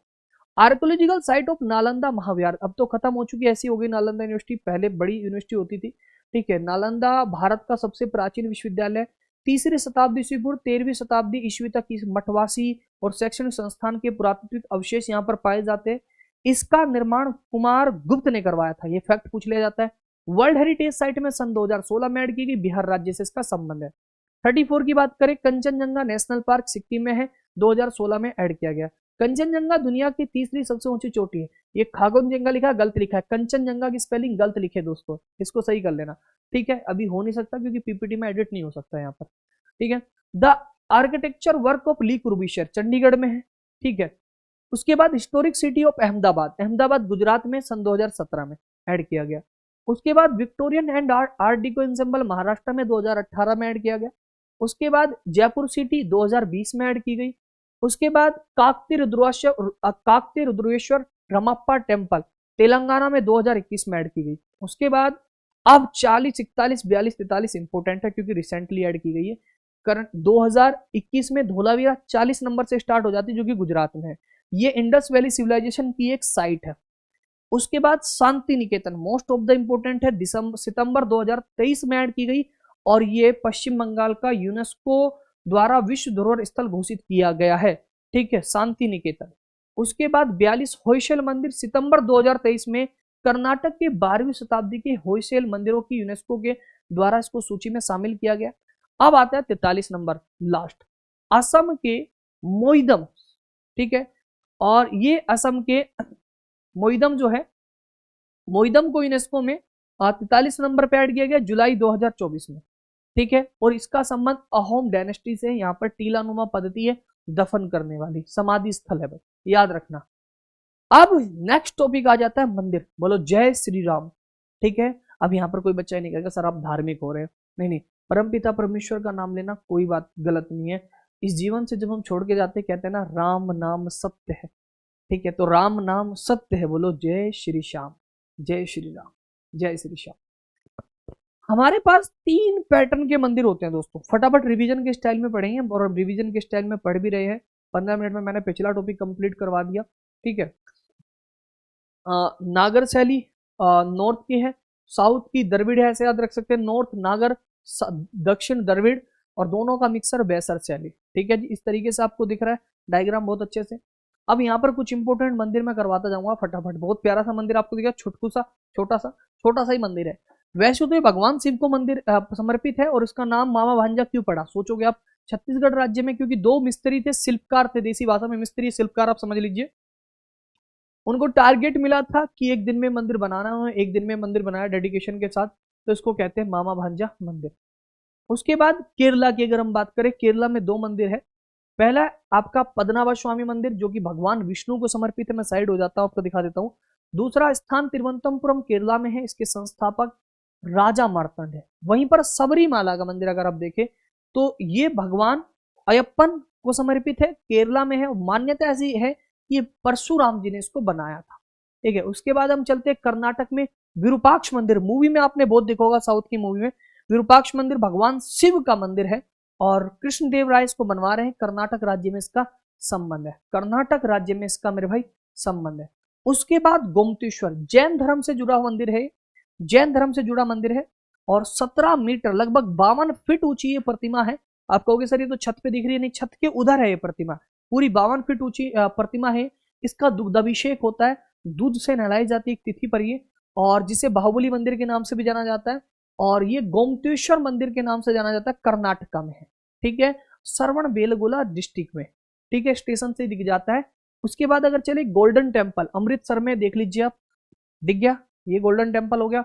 अगर हम बात करें, इस मंदिर की नींव लाहौर के साईं मियां मीर नाम के एक मुस्लिम सूफी संत ने रखी थी, और पंजाब के अमृतसर में बना यह स्वर्ण मंदिर सिखों का सबसे बड़ा गुरुद्वारा है। कहां का? सिखों का सबसे बड़ा गुरुद्वारा है। चौथे सिख गुरु रामदास ने इसकी शुरुआत की थी, और 5वें गुरु अर्जन देव ने इसकी स्थापना की थी। तो देखो जो परमात्मा है ना, वो हिंदू मुस्लिम सिख ईसाई में कभी हमने बांटे हैं। देखो मुस्लिम सूफी संत नींव रख रहा है ना, तो अब कृष्ण के सबसे बड़े भक्त कौन हुए? मुस्लिम हुए, है ना, हुए ना कई मुस्लिम भक्त बड़े। तो मुझे लगता नहीं कि देखो गीता कुरान के नाम पे वही लोग लड़ते हैं जिनको अक्सर नहीं पढ़ते, ठीक है। मेरे तो कई सारे मुस्लिम दोस्त हैं, मेरे साथ मंदिर भी गए हैं, ठीक है। हालांकि मैं ये कह सकता हूँ कि मैं उनके साथ मस्जिद नहीं गया एक बार भी, लेकिन मेरे कई सारे दोस्त मेरे साथ मंदिर गए। हाँ, सब लोग एक जैसे नहीं होते, बहुत सब लोग एपीजे अब्दुल कलाम नहीं होते, ठीक है। हाँ, तो सब लोग हिंदू धर्म में भी राम नहीं होते। तो हम ये मान के चलते हमारे लिए इंसान सबसे बड़ी चीज है, हमें धर्म में नहीं बंटना, ठीक है। हमें भारत के हम बच्चे हैं, भारत माता के बच्चे हैं, और भारत माता के बच्चों का कोई धर्म नहीं होता, हम सिर्फ भारतीय हैं। बोलो गर्व से, बोलो भारत माता की जय, भारत माता की जय। हमेशा बस ये चीज याद रखनी। कामाख्या मंदिर की अगर हम बात करें, असम में 3 प्रश्न बन जाते हैं, किस पहाड़ी पर है? असम के नीलांचल पर्वत पर स्थित है। और अगर हम बात करें, ये मंदिर शक्ति की देवी सती का मंदिर है, ठीक है, और मल्लेश वंश के राजा इसको इनका निर्माण करवाया था। कामाख्या मंदिर में अंबुबाची मेले का आयोजन हर साल होता है, तो अंबुबाची का मेला पूछ लिया जाता है, स्टेट पूछ लिया जाता है, पहाड़ी पूछ ली जाती है। कोणार्क मंदिर उड़ीसा में है। कोणार्क सूर्य मंदिर पवित्र शहर पुरी में है। अगर हम बात करें, इसका निर्माण नरसिंह देव प्रथम ने 13वीं शताब्दी में किया था, और कोणार्क के सूर्य मंदिर को ब्लैक पेगोडा भी कहा जाता है। मोस्ट ऑफ द इंपोर्टेंट ये पॉइंट है। उसके बाद आगे बढ़ेंगे, ओडिशा लिंगराज मंदिर। लिंगराज मंदिर शिव को समर्पित है, भगवान शिव को समर्पित है, जो उड़ीसा के भुवनेश्वर जिले में स्थित सबसे पुराने मंदिरों में से एक है। इस मंदिर का निर्माण सोमवंशी राजवंश के राजाओं के द्वारा किया गया था। किसके द्वारा? सोमवंशी राजवंश के राजाओं के द्वारा किया गया था। उसके बाद अगर हम बात करें उत्तराखंड के 4 धाम, केदारनाथ, गंगोत्री, यमुनोत्री, बद्रीनाथ, ये उत्तराखंड के 4 धाम है।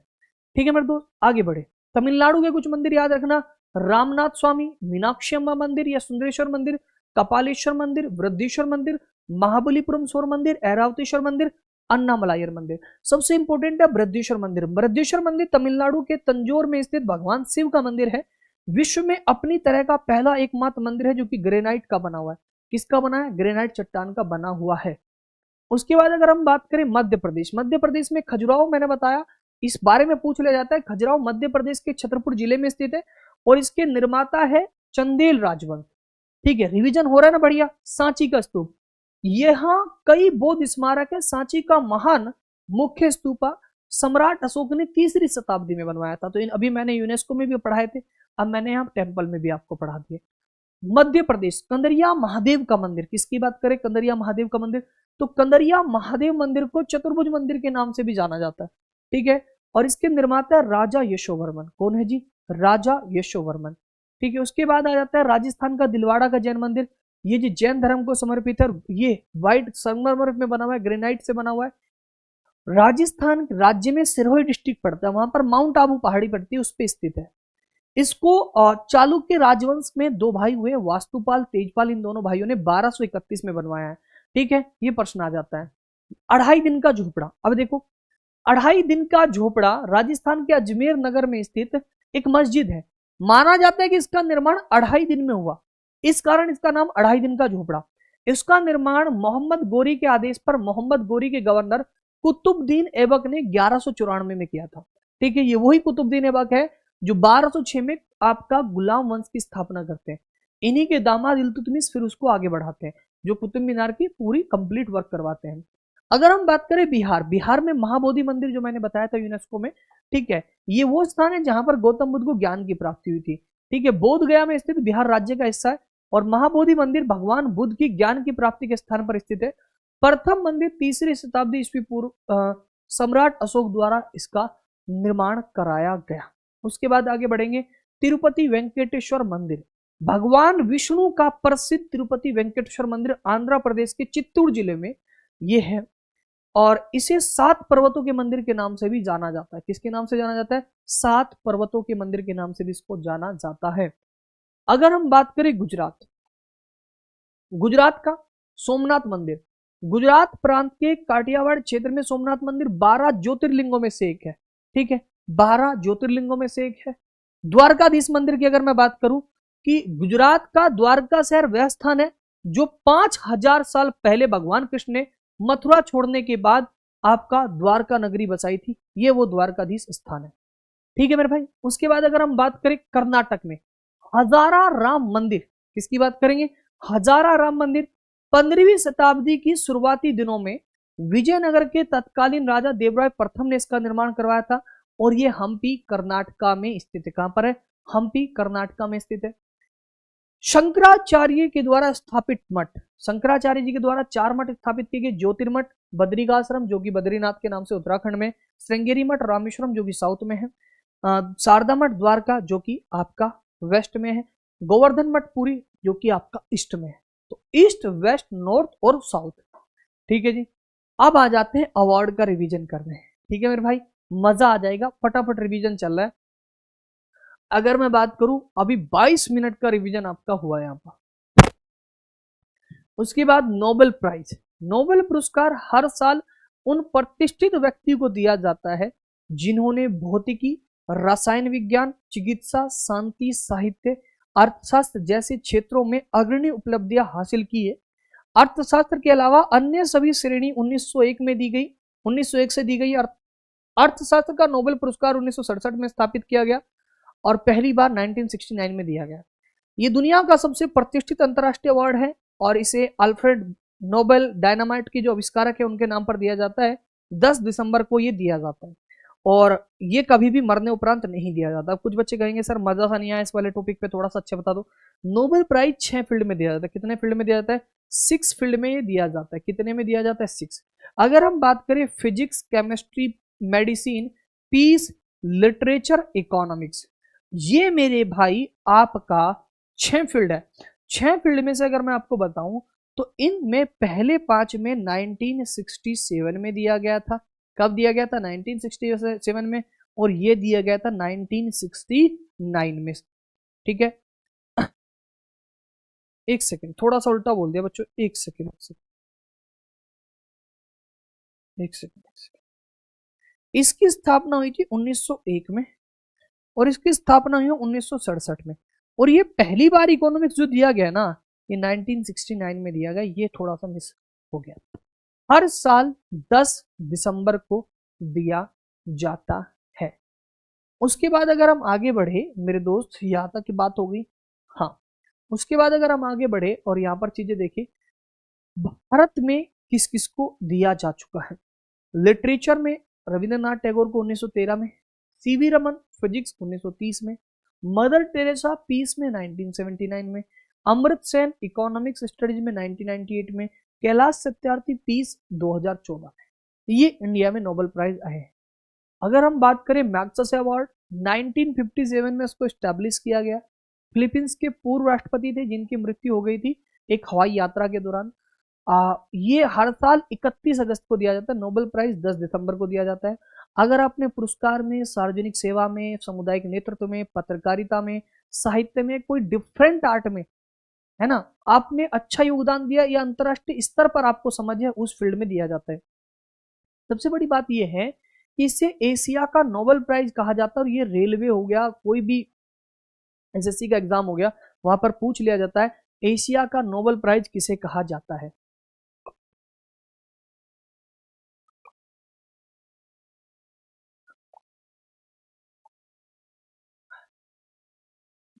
उसके बाद आते हैं 1929 में यूएसए में, यूके से कह रहा हूं, यूएसए संयुक्त राज्य अमेरिका में अकेडमी ऑफ मोशन पिक्चर्स के द्वारा हर साल दिया जाता है। अकेडमी ऑफ मोशन पिक्चर्स के द्वारा हर साल दिया जाता है। फिल्म गांधी के लिए भानु अथैया ये ऑस्कर पाने वाले पहले भारतीय थे। सत्यजीत रे की बात करें, 1992 में सिनेमा में आजीवन उपलब्धियों के लिए ऑस्कर से इन्हें सम्मानित किया गया, ये पहले भारतीय थे। ठीक है, सत्यजीत रे, इन्होंने अपना जीवन पूरा किसके लिए दिया गया? मूवी के लिए। और ये ऑस्कर अवार्ड इस तरीके का होता है। ठीक है मेरे भाई। एक होता है पुलित्जर अवार्ड। ठीक है, 1917 में 1917 में स्थापित हुआ। अमेरिकी प्रकाशक जोसेफ पुलित्जर के नाम पर इसका नाम रखा गया। संयुक्त राज्य अमेरिका हर साल इसको प्रदान करता है। ये आपका जर्नलिज्म, लिटरेचर और म्यूजिक तीनों के लिए दिया जाता है। ठीक है मेरे भाई। हाँ जी। उसके बाद आता है मेन बुकर अवार्ड। जितने भी कॉमनवेल्थ कंट्री है, ब्रिटिश, आयरलैंड और कॉमनवेल्थ कंट्री, उनमें ये लिटरेचर का हाईएस्ट अवार्ड है। हाईएस्ट लिटरेसी अवार्ड इसको बोल सकते हैं। ठीक है, और ये 1969 में स्टैब्लिश हो रहा है और एक अंतरराष्ट्रीय स्टॉक ब्रोकर मेन ग्रुप के द्वारा ये दिया जाता है। उसके बाद भारत रत्न। भारत रत्न की स्थापना 1954 में हुई थी और ये भारत का हाईएस्ट सिविलियन अवार्ड है, इस तरीके से आप देख सकते हैं। ठीक है, और अगर हम बात करें भारत सरकार presented by the government of India, कला, साहित्य, विज्ञान, सामाजिक क्षेत्र, किसी भी फील्ड में आप अच्छा काम करते हैं उनमें से तो आपको दिया जाता है। पहले प्राप्तकर्ता सिराज गोपालचारी और 26 जनवरी को राष्ट्रपति के हाथों से मिलता है। उसके बाद आता है सेकंड हाईएस्ट सिविलियन अवार्ड जिसका नाम है पद्म विभूषण। इसकी स्थापना भी 1954 में हुई थी। सरकारी सेवा में भी अगर आप रहते हुए अच्छा काम करते हो, विशिष्ट सेवाओं के लिए आप चुने जाते हो, तब आपको पद्म विभूषण मिल सकता है। उसके बाद अगर हम बात करें पहले पुरस्कार पाने वाले, जाकिर हुसैन, वी के कृष्ण मेनन, सत्येंद्र नाथ बोस, बाला साहेब गंगाधर खेर, नंदलाल बोस, जिग्मे दोरजी वांगचुक, ये शामिल थे। उसके बाद ये आपको दिख जाता है पद्म विभूषण, पद्म भूषण और पद्मश्री। हमने पढ़ाया आपको पद्म विभूषण, अब मैं आपको पढ़ा देता हूं पद्म भूषण और पद्मश्री। ठीक है, पद्म भूषण, पद्म भूषण उच्च श्रेणी की विशिष्ट सेवाओं के लिए सम्मानित किया जाता है। इसकी भी स्थापना याद रखना सभी की आपकी 1954 में हुई थी। पद्म भूषण से सम्मानित होने वाले पहले व्यक्ति होमी जहांगीर भाभा थे। ठीक है, ओके। अब ये कब दिए जाते हैं फटाफट बता दो मुझे, तो आप सब बोलोगे सर 26 जनवरी। अब आता है भारतीय ज्ञानपीठ पुरस्कार। स्थापना होती है 1965 में। एक विद्वान के द्वारा किसी मान्यता प्राप्त भाषा में विशिष्ट कार्यों के लिए दिया जाता है ज्ञानपीठ पुरस्कार। उसके बाद आ जाता है शांति स्वरूप भटनागर पुरस्कार। भारतीय वैज्ञानिकों को उनके असाधारण प्रदर्शन के लिए दिया जाता है। असाधारण प्रदर्शन के लिए, कोई बेहतरीन प्रदर्शन आपने कर दिया है अपना वैज्ञानिकों ने, तब ये दिया जाता है शांति स्वरूप भटनागर पुरस्कार। R D Birla award, R D Birla award की अगर मैं बात करूं, चिकित्सा विज्ञान के क्षेत्र में दिया जाता है, मेडिसिन से रिलेटेड है। धन्वंतरी अवार्ड, ये पुरस्कार चिकित्सा विज्ञान में असाधारण प्रदर्शन के लिए दिया जाता है, धन्वंतरी अवार्ड। उसके बाद आ जाता है ध्यानचंद अवार्ड, ठीक है, और ये 2002 में शुरू किया गया था। पहले पुरस्कार विजेता अशोक दीवान, साहूराज बिराजदार और अर्पणा घोष है। इस तरीके से आप देखिएगा, सिंबल इस तरीके का है, ठीक है। उसके बाद अर्जुन पुरस्कार, 4 साल तक कोई अच्छा काम करता है ना क्रिकेट में, मतलब क्रिकेट में कह रहा किसी भी गेम में, तो एथलेटिक्स में, तो ये खेल मंत्रालय के द्वारा, भारत सरकार द्वारा उसको दिया जाता है। विभिन्न प्रकार के खेल में विशिष्ट उपलब्धियों के लिए दिया जाता है। 1961 में मेरे भाई इसकी स्थापना हो रही है, भारत सरकार खेल मंत्रालय के द्वारा ये दिया जाता है। तो जो गुरु लोग मेहनत करते हैं उनके लिए क्या बना है, उनके लिए बना है आपका द्रोणाचार्य पुरस्कार। द्रोणाचार्य पुरस्कार खेल और खेल में उत्कृष्ट कोचों के लिए, बेहतरीन जो उनके कोच है उनको दिया जाता है। 1985 में स्थापित हुआ, ये भी खेल मंत्रालय के द्वारा भारत सरकार इसको दिलवाती है। और ये इस तरीके से अर्जुन और उनके गुरु, ठीक है, द्रोणाचार्य जी, ठीक है। खेल, और ये खेल के प्रशिक्षक मतलब होता है टीचर्स, है ना। ये पहले पुरस्कार पाने वाले भालचंद्र भास्कर भागवत, ओ एम नाम्बियार और ओम प्रकाश भारद्वाज इसमें शामिल थे द्रोणाचार्य पुरस्कार में। उसके बाद आगे बढ़ेंगे, दादा साहेब फाल्के अवार्ड। दादा साहेब फाल्के पुरस्कार की अगर हम बात करें तो 1969 में दिया गया, शुरू हुआ। और पहले पुरस्कार, इस पुरस्कार की पहली प्राप्तकर्ता था देविका रानी। ये पूछा जाता है, कई कई बार क्वेश्चन आया मेरे भाई। उसके बाद हम करेंगे ये क्वेश्चन, ये हटा दीजिएगा, वीरता पुरस्कार। तो वीरता पुरस्कार 2 प्रकार के होते हैं, एक होता है वॉर टाइम, एक होता है पीस टाइम। जो वॉर टाइम होता है ना मेरे भाई, ये युद्ध के समय पर, और जो शांति समय पे चीजों को मैनेज करे असली योद्धा तो वो भी है ना। अगर हम बात करें युद्ध के समय पर, आते हैं परमवीर, महावीर, वीर। परमवीर सबसे ऊपर होता है, फिर होता है महावीर और फिर होता है वीर। ऐसे शांति काल में सबसे ऊपर होता है अशोक चक्र, फिर होता है कीर्ति चक्र और फिर होता है शौर्य चक्र। अशोक, कीर्ति, शौर्य। एक आता है म्यूजिक अवार्ड, आपका ग्रेमी अवार्ड, जिसका संबंध किससे, म्यूजिक से। याद रखना 1959 में शुरू हुआ और इसका संबंध म्यूजिक से है, ठीक है। ग्रेमी अवार्ड का संबंध कहां से, म्यूजिक से। तो हमारा तीसरा टॉपिक कंप्लीट हो गया भाई। उसके बाद आगे बढ़ेंगे, भारत के अनुसंधान संस्थान। भारत के अनुसंधान संस्थान अगर मैं बात करूं, और यहां पर आप देखोगे तो भारत के अनुसंधान संस्थान अगर हम देखें तो याद रखना है कि जैसे भारतीय कृषि अनुसंधान संस्थान, किसानों को कोई भी दिक्कत होती कहां पर पहुंच जाते हैं, नई दिल्ली, ठीक है। पेट्रोलियम संस्थान, पेट्रोल याद रखो कि पेट्रोल सस्ता तो देहरादून में है, तो देहरादून उत्तराखंड। भारतीय कैंसर अनुसंधान संस्थान, मुंबई, महाराष्ट्र। भारतीय पशु चिकित्सा अनुसंधान संस्थान, पशुओं की हमेशा इज्जत करनी चाहिए तो इज्जत नगर, उत्तर प्रदेश। भारतीय मौसम विज्ञान वेधशाला, दिल्ली, नई दिल्ली, ठीक है मेरे भाई। हाँ देखो, मौसम की ताजा खबर सीधा दिल्ली से प्रसारित, ठीक है। पशुओं की इज्जत करनी चाहिए, कैंसर वाले लोग तो मुंबई में जाके ठीक होते हैं, ऐसा याद रखना।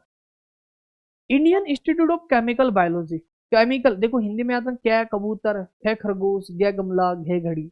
कैसे कबूतर, कैसे केमिकल, कैसे कोलकाता, 2 याद होते हैं इस चैप्टर में। कैसे कबूतर नहीं, कैसे केमिकल, कैसे कोलकाता, और चे से चमड़ा, चे से चेन्नई, है ना। तो देखो अगर हम बात करें Indian institute of natural resins and gems, अगर गम्स की हम बात करें तो रांची, झारखंड।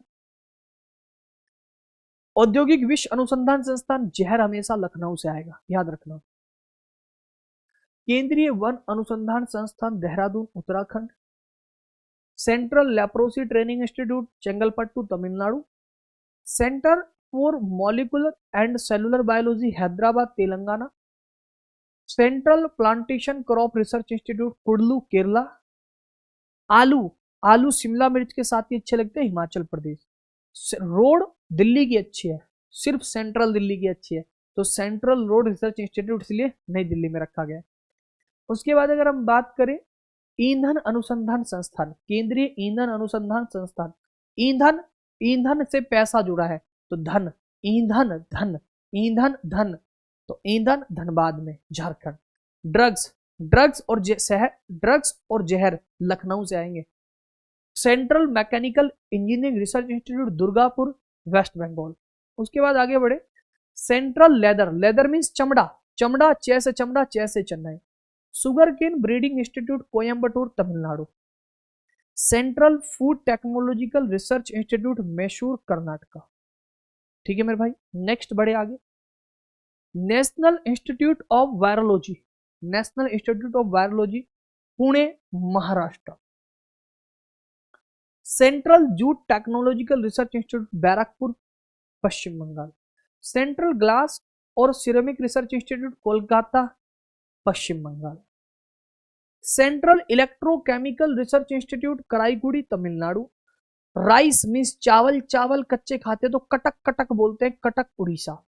सेंट्रल नमक समुद्री रसायन अनुसंधान संस्थान। सोल्ट मतलब होता है नमक, और नमक सब्जी में ज्यादा हो जाए या कम हो जाए तो इमोशंस ही बिगड़ जाते हैं। इमोशंस क्या होते हैं? भाव, तो भावनगर। इंग्लिश में याद नहीं हो पाएगा, हिंदी में याद करना पड़ेगा। ठीक है, सेंट्रल साइंटिफिक इंस्ट्रूमेंट ऑर्गेनाइजेशन, ठीक है, चंडीगढ़, ठीक है ना। Central building research institute, Roorkee, Uttarakhand. खनन का पैसा, जिसके पास खनन है, पैसा मतलब धन, धनबाद, झारखंड।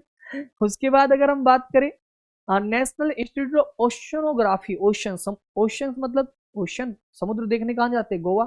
तो गोवा की कैपिटल पणजी, यहाँ पर महाराष्ट्र लिखा है तो इसको गोवा। ठीक है, कोई बच्चा अगर कहे कि सर ने यहाँ पर ये गोवा, ये लिखा गलत है भाई, इसको याद रखना, एरर नहीं कर पाऊंगा मैं भी इसको, अगर पेन चल जाए तो इसको मैं काट देता हूँ। ठीक है, याद रखना गोवा। ठीक है, हाँ ये हट जाएगा अभी। National sugar research institute, Kanpur, Uttar Pradesh. National geophysical research institute, Hyderabad, Telangana. उसके बाद अगर हम बढ़े आगे,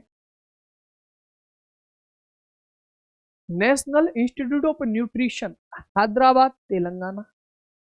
नेशनल इंस्टीट्यूट ऑफ हेल्थ, ठीक है, हेल्थ को सबसे ज्यादा अहमियत दो। अहम चीज क्या है? स्वास्थ्य। अहम क्या है? स्वास्थ्य। तो स्वास्थ्य का अहम यानी Ahmedabad. National botanical research institute, तो botanical research institute, Lucknow, Uttar Pradesh. National environment engineering research institute, Nagpur. नाग मीन्स सांप, तो एनवायरमेंट के लिए बहुत ज्यादा इंपॉर्टेंट होते हैं, महाराष्ट्र। नेशनल इंस्टीट्यूट ऑफ आपका communicable disease, Delhi, communicable disease, Nai Delhi. National aeronautical laboratory, Bengaluru, Karnataka. National tuberculosis institute, Bengaluru, Karnataka. National dairy research institute, Karnal, Haryana. Haffkine institute, Mumbai, Maharashtra. ठीक है मेरे भाई, आगे बढ़े। टाटा इंस्टीट्यूट ऑफ, ठीक है, Tata institute of fundamental research, Mumbai, Maharashtra.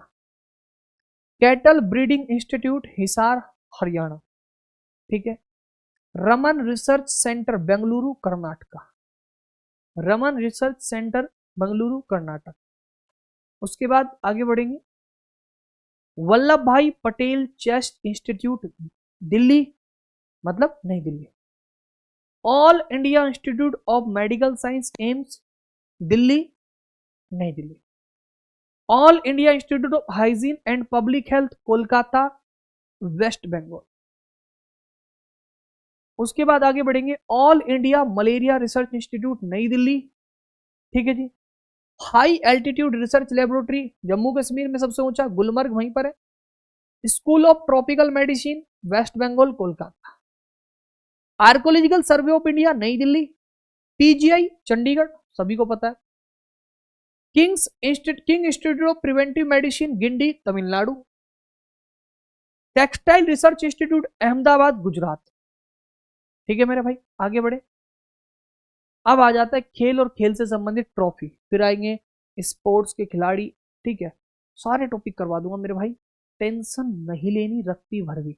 ठीक है, और अगर हम चीजों को देखें तो आधे घंटा हमने 10 मिनट इस टॉपिक को भी निपटा दिया।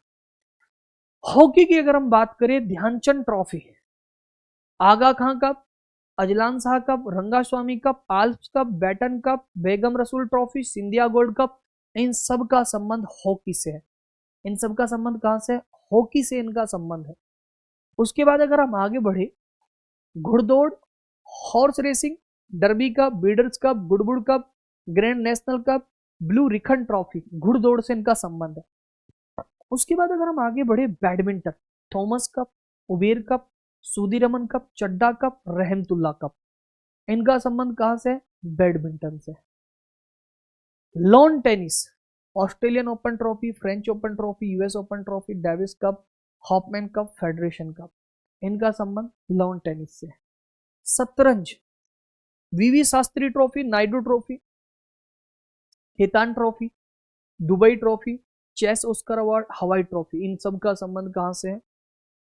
इनका शतरंज से। फुटबॉल से FIFA cup, Asia cup, Durand cup, Santosh trophy, Merdeka cup, Rovers cup, Subroto trophy, doctor B C Roy trophy, Copa cup, Kalinga cup, Begum Hazrat Mahal trophy, Bordoloi trophy, Smith cup, इनका संबंध फुटबॉल से। इसमें कितने खिलाड़ी है वो भी बताऊंगा। क्रिकेट से संबंधित कप, राजा रानी को दिल दी गई, रोहिंटन ट्रॉफी, ठीक है, Rohinton trophy, G D Birla, Rani Jhansi trophy, Cooch Behar cup, Duleep trophy, Deodhar trophy, आपका रणजी ट्रॉफी और ईरानी ट्रॉफी। उसके बाद क्रिकेट में मैंने सारी बता दी, Ranji, Nehru, Irani, ICC, ICC champions trophy, Duleep, Deodhar, Asia, C K Naidu, Ashes series. Classic cup, classic cup, Raja Hanumant Singh cup, Ezra cup, Prithvi Singh cup, Radha Mohan cup, federation cup, इनका संबंध है पोलो से। इनका संबंध कहां से है? पोलो से इनका संबंध है। Gold, Bharatram cup, circuit cup, Ryder cup, Muthiah gold cup, Eisenhower trophy, इनका संबंध कहां से? इनका संबंध गोल्फ से।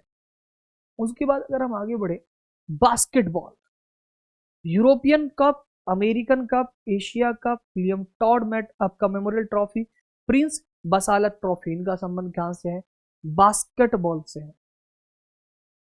Volleyball, federation cup, grand champions cup, Indian gold cup, Purnima trophy, Canada open, Italian open, इनका संबंध कहां से है? वॉलीबॉल से है।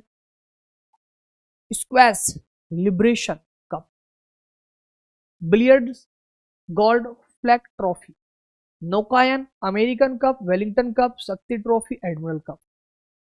टेबल टेनिस, बना बेलाक cup, Jayalakshmi cup, Pithapuram cup, Travancore cup, Indira cup, Corbillon cup, W J Pope trophy, Padmavati cup. Kabaddi की अगर हम बात करें, फेडरेशन कप है, कबड्डी विश्व कप है, प्रो कबड्डी लीग है, सुपर कबड्डी लीग है, ये आपके कप होंगे। अब बड़ा इंटरेस्टिंग टॉपिक है दोस्त, जिसमें आपको सिर्फ देखना मजा आएगा। खेलों के नाम और खिलाड़ियों की संख्या। स्नूकर, इस तरीके का स्नूकर है और याद हो जाएगा, स्नूकर में कितने खिलाड़ी होते? एक। उसके बाद दूसरा बैडमिंटन, बैडमिंटन में कितने खिलाड़ी होते? बैडमिंटन, बैडमिंटन में खिलाड़ी कितने होते? एक या दो। उसके बाद आ जाता है लॉन टेनिस, दिखता कैसा? इस तरीके से होता लॉन टेनिस। और लॉन टेनिस में खिलाड़ी कितने होते? एक या दो। फिर आता है चेस, चेस में कितने खिलाड़ी होते? ये रहा चेस, चेस में दो खिलाड़ी होते हैं। उसके बाद आ जाता है बॉक्सिंग, ये बॉक्सिंग चल रही है, बॉक्सिंग में कितने खिलाड़ी हो जाते हैं? दो। उसके बाद आ जाता है पोलो, और पोलो में कितने खिलाड़ी होते हैं? पोलो है, पोलो में होते हैं चार खिलाड़ी। उसके बाद आ जाता है मेरे भाई फुटसल, फुटसल में कितने खिलाड़ी होते हैं? फुटसल में होते हैं पांच। उसके बाद आ जाता है वॉलीबॉल, तो वॉलीबॉल में कितने होते हैं? वॉलीबॉल में आते हैं छह। आ जाते हैं वाटर पोलो, वाटर पोलो में कितने आते हैं? वाटर पोलो में सात। उसके बाद आता है मेरे भाई कबड्डी, तो कबड्डी में कितने आते हैं? कबड्डी में आते हैं मेरे दोस्त कितने? सात। उसके बाद आ जाते हैं मेरे दोस्त जिम्नास्टिक, जिम्नास्टिक में कितने आते हैं? तो जिम्नास्टिक में आएंगे आठ। बेसबॉल, तो बेसबॉल में कितने होंगे? तो बेसबॉल में होते हैं मेरे भाई नाइन। उसके बाद अगर हम बात करें खो खो, तो खो खो में कितने होते हैं? नाइन। उसके बाद आता है फुटबॉल, फुटबॉल में कितने होते हैं? तो फुटबॉल में होते हैं 11 प्लेयर।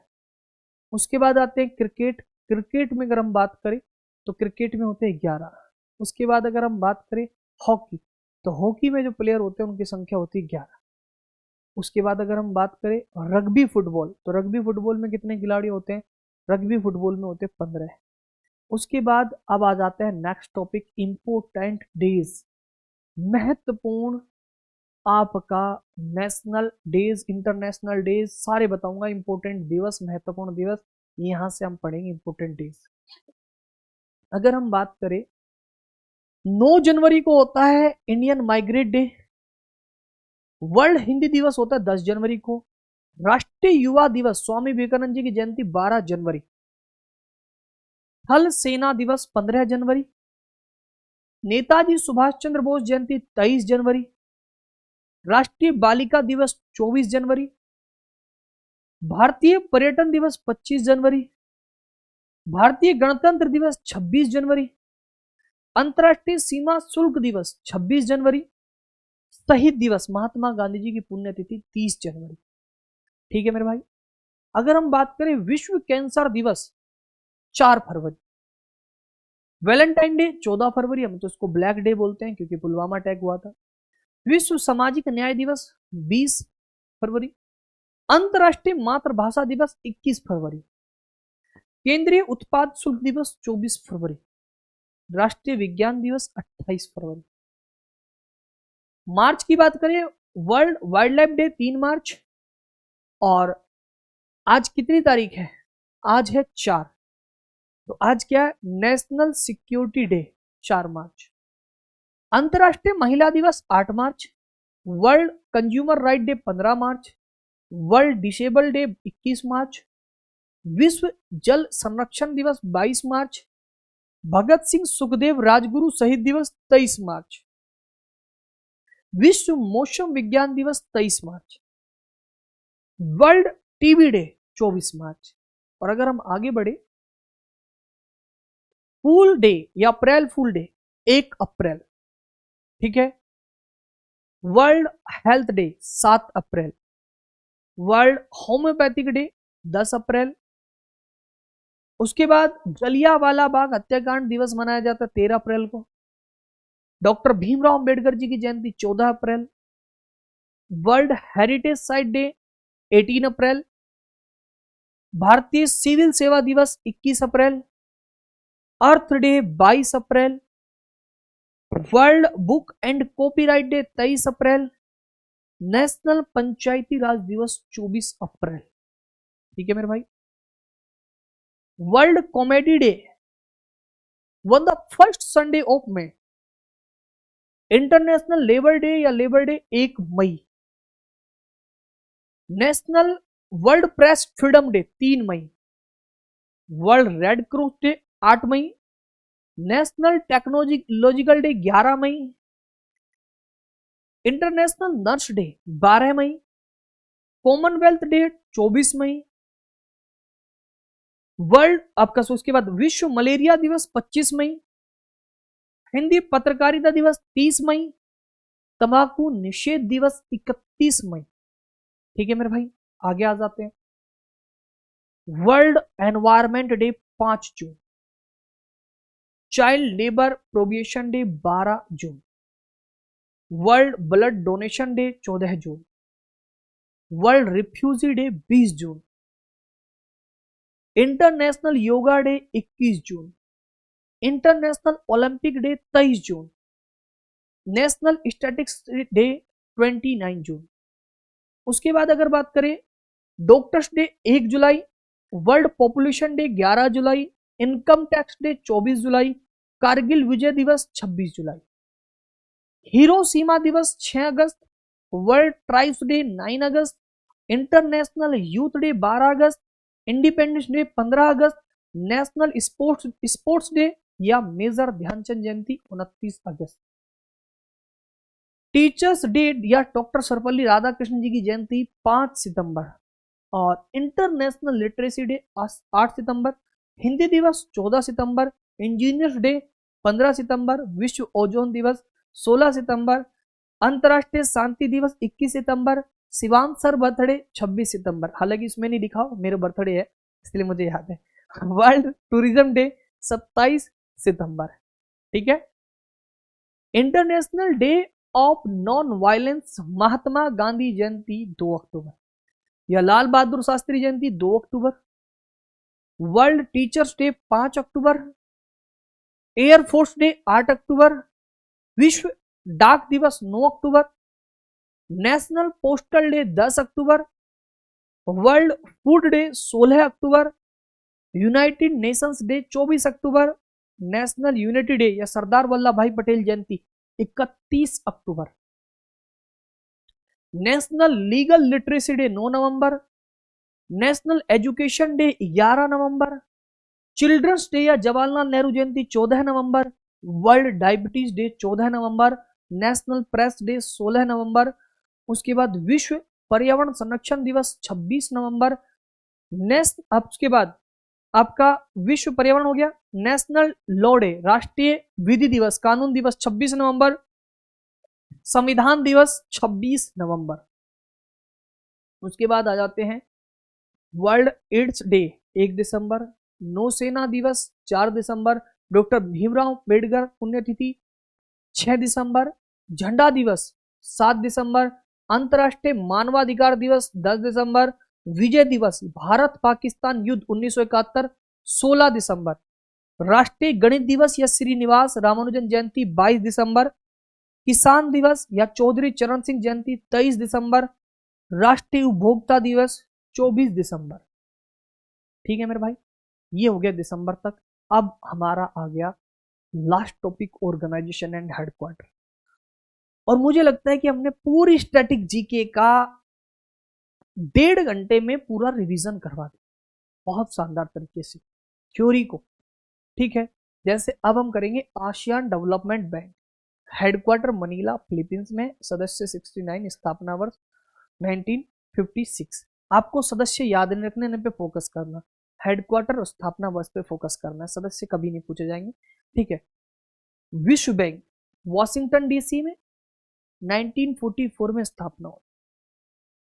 वर्ल्ड फूड प्रोग्राम आप याद रखना, हेडक्वार्टर रोम इटली में, स्थापना वर्ष 1944। NATO North Atlantic Treaty Organisation Brussels Belgium में 1949। यूएनओ यूनाइटेड नेशन ऑर्गेनाइजेशन मुख्य हेडक्वार्टर न्यूयॉर्क, स्थापना वर्ष 1945। United Nation Human Right Council UNHRC, headquarter Geneva Switzerland, establish year 2006। World Health Organisation तो हेडक्वार्टर जिनेवा स्विट्जरलैंड, स्थापना वर्ष 1948। United Nation Educational Scientific and Cultural Organisation UNESCO, headquarter Paris France, स्थापना वर्ष 1945। मैंने ये सोच के चीजें करवा रहा हूं कि आप लोगों को सब पढ़ा हुआ है, जब पढ़ा रखा है मुझसे तो उसके लिए रिवीजन के लिए मैंने चीजें आपको प्रोवाइड करवाई है। Association of south east ASEAN यानी आसियान, हेडक्वार्टर जकार्ता इंडोनेशिया में, स्थापना वर्ष 1967। संघाई कॉरपोरेशन बीजिंग चीन में, हेडक्वार्टर आपका स्थापना वर्ष 2001। International committee of red cross Geneva में हेडक्वार्टर है और 1863 में इसको स्थापना किया गया, स्थापना वर्ष है। यूनिसेफ संयुक्त राष्ट्र बाल कोष, United nation children fund, headquarter New York में है, स्थापना वर्ष 1946 में। International monetary fund IMF, headquarter Washington DC में है, सदस्य याद रखने, स्थापना वर्ष 1944। उसके बाद आता है अंतरराष्ट्रीय हॉकी महासंघ, लुसाने स्विट्जरलैंड में हेडक्वार्टर है, 1924 में इसका स्थापना वर्ष है। मुख्यालय मोनाको और स्थापना वर्ष 1912। हेडक्वार्टर ज्यूरिख स्विट्जरलैंड में है और स्थापना वर्ष 1904। उसके बाद हेडक्वार्टर दुबई UAE में, स्थापना वर्ष 1909। जिनेवा स्विट्जरलैंड, ठीक है, स्थापना वर्ष 1919। तो चलिए स्टार्ट करते हैं अब घराने की अगर हम बात करें तो हमें ये प्रमुख 10 घराने पढ़ने होते हैं। तो देखिए, ग्वालियर, आगरा, किराना, बनारस, जयपुर, अतरौली, रामपुर, सैशवान, पटियाला, दिल्ली, भिंडी, मेवाती। अगर हम बात करें प्रश्न कैसे बनेंगे, जैसे पहला घराना है ग्वालियर घराना, हद्दू खां, हस्सू खां, नत्थू खां संस्थापक हो गए, बाल कृष्णा बुआ आपका इचल करिजकर, विष्णु दिगंबर पलुष्कर, ओमकार नाथ ठाकुर, विनायक राव पटवर्धन, नारायण राव व्यास और वीना सहस्त्रबुद्धे इनके एक्सपोनेंट है और ये इनके फाउंडर है। नेक्स्ट बात करेंगे आगरा घराना। आगरा घराने के हाजी सुजान खान, उस्ताद गग्गे खुदाबख्श, और इस एक्सपोनेंट की बात करें फयाज खान, लताफत हुसैन खान, दिनकर काकनी, ये इसके क्या है आपके एक्सपोनेंट है, प्रतिपादक।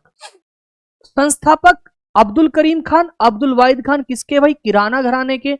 स्वाई गंधर्व सुरेश बाबू माने, प्रभात्रे, हीराबाई, मणिक वर्मा, सुरेश बाबू माने, गंगूबाई। डिटेल में पढ़ा रखा है, अभी सिर्फ रिवीजन चल रहा है। तो अभी पूछा गया था इस बार आपका गंगूबाई किसकी प्रतिपादक है, किराना घराने की। नेक्स्ट बड़े भाई बनारस घराने के राम साहे इसके संस्थापक है। पंडित किशन महाराज, अनोखे महाराज, कंठे महाराज, उस्ताद बिस्मिल्लाह खान, पंडित रविशंकर, पंडित शिव कुमार, ये सब किसके संबंध रखते हैं, बनारस घराने से ये संबंध रखते हैं। उसके बाद जैसे शहनाई वादक है, पहले उसमें पढ़ाया था मैंने शुरुआत के रिवीजन में, उस्ताद बिस्मिल्लाह खान, पंडित राम साहे मिश्र किसके हैं भाई, इनका शहनाई से संबंधित है। कंठे महाराज, अनोखे महाराज, किशन महाराज, गुदई महाराज तबला वादक से संबंध है। पखावज मृदंग वादक बनारस के पंडित मदन मोहन, पंडित भोलानाथ पाठक, पंडित अमरनाथ मिश्रा, इनका संबंध पखावज से। पंडित रविशंकर सितार वादक, ये सब संबंध रखते हैं बनारस घराना से। वहीं पर आता है आपका जयपुर अतरौली घराना, संस्थापक उस्ताद अल्लादिया खान, और प्रतिपादक की बात करें मल्लिकार्जुन मंसूर, केशरबाई केरकर, किशोरी अमोनकर, आपका श्रुति सदोलीकर, पद्मा तलवलकर, अश्वनी भिड़े, इनका संबंध जयपुर अतरौली घराने से। उसके बाद रामपुर शहशवान घराना, उस्ताद इनायत खान, और उसके बाद एक्सपोनेंट की बात करें गुलाम मुस्तफा खान, उस्ताद निशार खान, उस्ताद राशिद खान। अगर हम बात करें पटियाला घराना, पटियाला घराना उस्ताद फतेह अली खान, उस्ताद अली बख्श इसके संस्थापक है। बड़े गुलाम अली खान, अजय चक्रवर्ती, राजा अली खान, बेगम अख्तर, निर्मला देनी और नैना देवी, परवीन सुल्तान, इनके आपके क्या है एक्सपोनेंट यानी प्रतिपादक। दिल्ली घराने की बात करें उस्ताद मम्मन खान, प्रतिपादक में आएगा चांद खान, नसीर अहमद खान, उस्मान खान, इकबाल अहमद खान, कृष्णा बिस्ट। उसके बाद भिंडी बाजार घराना, उस्ताद छज्जू खान संस्थापक है, उस्ताद अमन अली खान, आपके शशिकला कोरटकर साहब, अंजनी बाई मालपेकर इसके एक्सपोनेंट है। मेवाती घराने की बात करें घग्गे नजीर खान, प्रतिपादक की बात करें पंडित जसराज, ठीक है, मोतीराम, मणिराम, संजीव अभयंकर, इनका संबंध किससे है, आपके मेवाती घराने से। मेहर घराना महाराजा बेनी सिंह जूदेव इसके संस्थापक है, बाबा अलाउद्दीन खान, अली अकबर खान इसके एक्सपोनेंट है। अब आ जाता है इंपॉर्टेंट टॉपिक, इंपॉर्टेंट बुक, और इसके बाद आएगा 5 ईयर प्लान और फिर हो जाएगा आपका कंप्लीट रिवीजन। तो मेरे दोस्त आगे बढ़े, रामायण। रामायण अलग अलग प्रकार से गिनने पर 200 से 1000 तक संख्या में विविध रूपों में मिलती है। इनमें से संस्कृत में रचित वाल्मीकि रामायण, आर्ष रामायण सबसे प्राचीन मानी जाती है। रामायण का संस्कृत अनुवाद क्या है मेरे भाई, वाल्मीकि है। और रामायण का अवधि अनुवाद कौन करते हैं, तुलसीदास जी करते हैं। संस्कृत अनुवाद कौन करते हैं, वाल्मीकि जी। उसके बाद अंग्रेजी अनुवाद आरटीएच ग्रिफ्थ, फारसी अनुवाद मुल्ला अब्दुल कादिर बदायूनी, उर्दू अनुवाद राणा लखनवी, रामायण का बांग्ला अनुवाद कृतिवास ओझा। महाभारत इसके अन्य नाम याद रखना, भारत जय, जय शहीता, रचयिता वेद व्यास। महाभारत का फारसी अनुवाद किसने करवाया, अकबर ने करवाया। किस नाम से करवाया, यानी महाभारत को रज्मनामा के नाम से जानते हैं फारसी में। किसने किया, अब्दुल कादिर बदायूनी ने किया। अंग्रेजी अनुवाद किसारी मोहन गांगुली। उसके बाद महाभारत तमिल अनुवादक रामानुजनाचार्य, भारत के बांग्ला अनुवादक काली प्रश्न सिंह। महाभारत का हिंदी अनुवाद गीता प्रेस गोरखपुर के द्वारा किया गया है। महाभारत का इटली अनुवाद विकेल केरवाकर के द्वारा किया गया। फ्रांसीसी अनुवाद आपका इप्पोलित फोस के द्वारा किया गया। उसके बाद अगर हम बात करें गीता, महाभारत में 18 पर्व उसमें एक है भीष्म पर्व। भीष्म पर्व में आपका श्रीमद् भागवत है। कृष्ण भगवान अर्जुन जी को यहाँ पर उपदेश देते हैं। इसके रचयिता यहाँ पर देखो डायमीटर लिख दिया है, इंग्लिश ट्रांसलेटर में व्यास है, ठीक है जी, ये डायमीटर गलत लिखा हुआ है। श्रीमद् भागवत गीता में 18 अध्याय 700 श्लोक है। अंग्रेजी में अनुवाद विलियम विल्किंस ने 1785 में किया। उर्दू में अनुवाद मोहम्मद मेहरू अल्लाफ ने किया। अरबी में अनुवाद अल फतेह कमांडो ने किया और रूसी में अनुवाद नेवी कोव के द्वारा किया गया। उसके बाद अगर हम बात करें कुछ इंपोर्टेंट बुक, जैसे आपसे पूछ लिया जाएगा मुद्रा राक्षस विशाखा दत्त, रजत रंगनी कलहन, कथा सरित्र सागर सोमदेव, कामासूत्रा वात्स्ययन, उसके बाद स्वप्नवास दत्तम भास, बुद्धा चरित्र अश्वघोष, नाट्यशास्त्र भरत मुनि, अभिज्ञान शकुंतलम विक्रम मौर्यवंशम रघुवंशम कालिदास। उसके बाद अगर हम आगे बढ़े अमरकोश अमर सिंह, पंच सिद्धांति का व्रत संहिता व्राहमिहिर, सूर्य सिद्धांत आर्यभट्टीय आर्यभट्ट, पंचतंत्र विष्णु शर्मा, नीतिशार कामंदक, अहोल प्रशस्ति रविकृति ने लिखी है, इंडिका मैगस्थनीज, अर्थशास्त्र कौटिल्य, चरक संहिता चरक, लीलावती गणित की पुस्तक है भास्कर जी के द्वारा, हर्षचरित कादम्बरी बाणभट्ट, गाथा सप्तशती हॉल, अष्टाध्याय पाणिनि, जम्मू कश्मीर के इतिहास का वर्णन है महाभाष्य पतंजलि, नेसद चरित श्रीहर्ष, मृचकटिकम शूद्रक, गीत गोविंद जयदेव, नवरत्न वीरसेन। उसके बाद मिडाइवल हिस्ट्री की बिल्कुल फास्ट रिवीजन इसे ही कहते हैं मेरे दोस्त, मजा भी आ रहा होगा आपको। तुजुक ए बाबरी यानी बाबरनामा बाबर के द्वारा, शाहनामा फिरदौसी के द्वारा, पृथ्वीराज रासो चंद्रबरदाई, हुमायूं नामा गुलबदन बेगम। उसके बाद गीत गोविंद जयदेव, स्पीड पोस्ट सोभाडे, आईने अकबरी अबुल फजल, अकबरनामा अबुल फजल, बुद्धा चरित्र अश्वघोष, यामा Mahadevi Verma, Malgudi days are K Narayan, Bharat Bharati Maithili Sharan गुप्त, Vande Mataram Bankim Chandra Chatterjee, young India Mahatma Gandhi, life divine Arvind Ghosh. उसके बाद अगर हम बात करें आलमगीरनामा मिर्जा मोहम्मद कासिम, माशिर ए आलमगिरी साकी मुस्तैद खान और शाहनामा फिरदौसी, यहां पर मैंने 2 बार बता दी। उसके बाद सुभाष चंद्र बोस की पुस्तक लिखेगा the Indian struggle idea of nation, राष्ट्र का भारतीय संघर्ष विचार, the economy history of India under early British rule, प्रारंभिक ब्रिटिश शासन के तहत भारत की अर्थव्यवस्था का इतिहास, बंकिम चंद्र चटर्जी आनंद मठ, वंदे मातरम, दुर्गेश नंदनी, कपाल कुंडला, विश्व वृक्ष, ये किसकी है? Bankim Chandra Chatterjee. A nation in making, Surendranath Banerjee.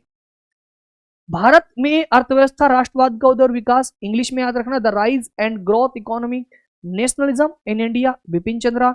Indian struggle for independence, Bipin Chandra. Unhappy India, Lala Lajpat Rai. जैसे guide R K Narayan, discovery of India Jawaharlal Nehru, rediscovery of India Meghnad Desai, India wins freedom Abul Kalam Azad, India divided Rajendra Prasad, eternal India Indira Gandhi.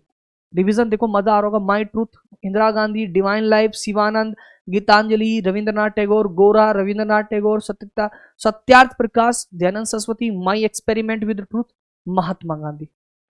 Train to Pakistan Khushwant Singh, ignited minds A P J Abdul Kalam, wings of fire A P J Abdul Kalam, half girlfriend Chetan Bhagat, playing it my way Sachin Tendulkar.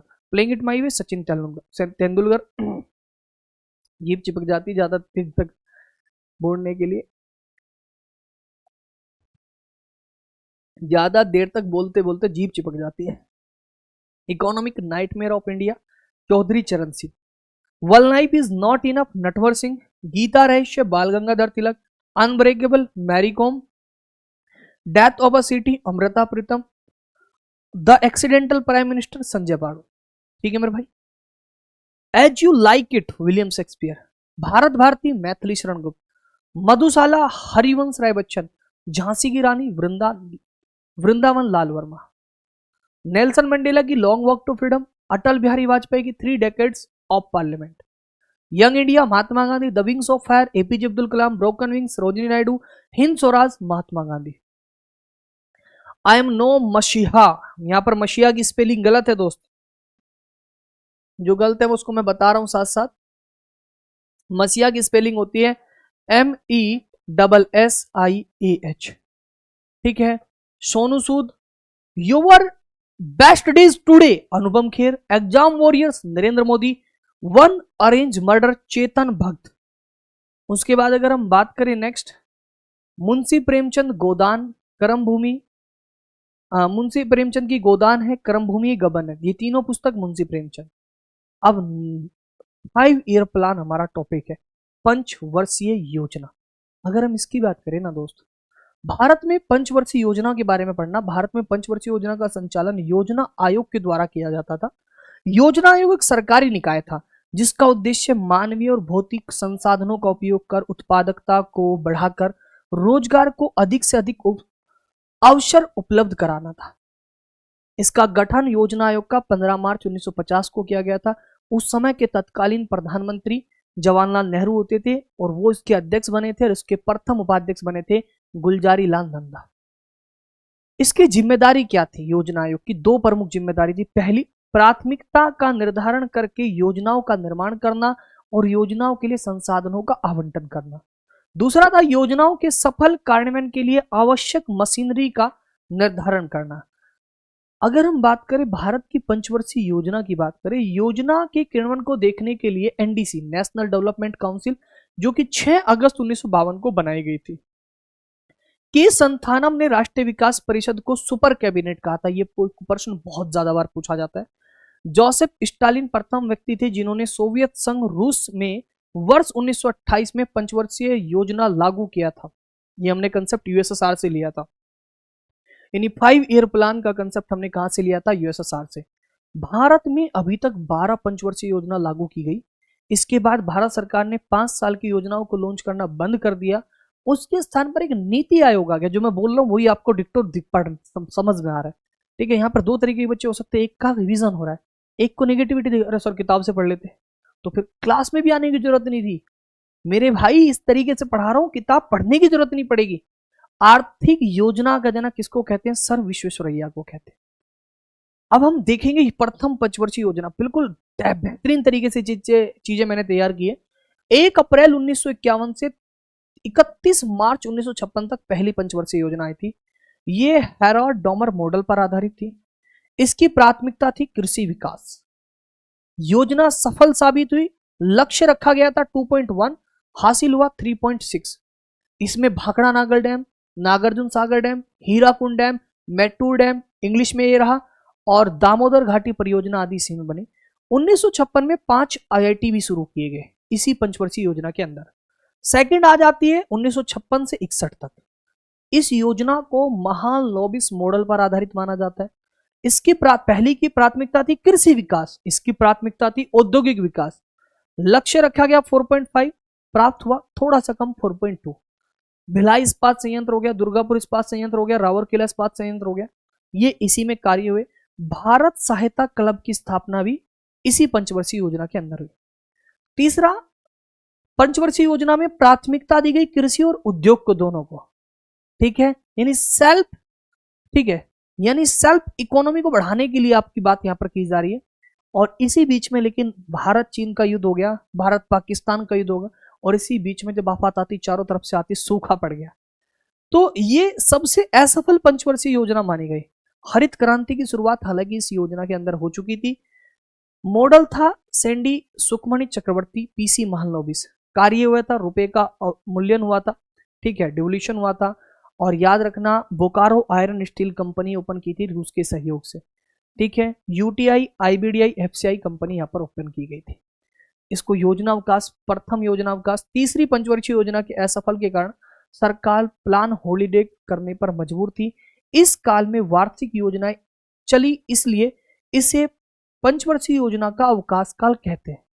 ठीक है, हाँ, नहीं चली थी इसलिए इसको, हाँ जी। चौथी पंचवर्षीय योजना, स्थिरता के साथ आर्थिक विकास और आत्मनिर्भरता की प्राप्ति।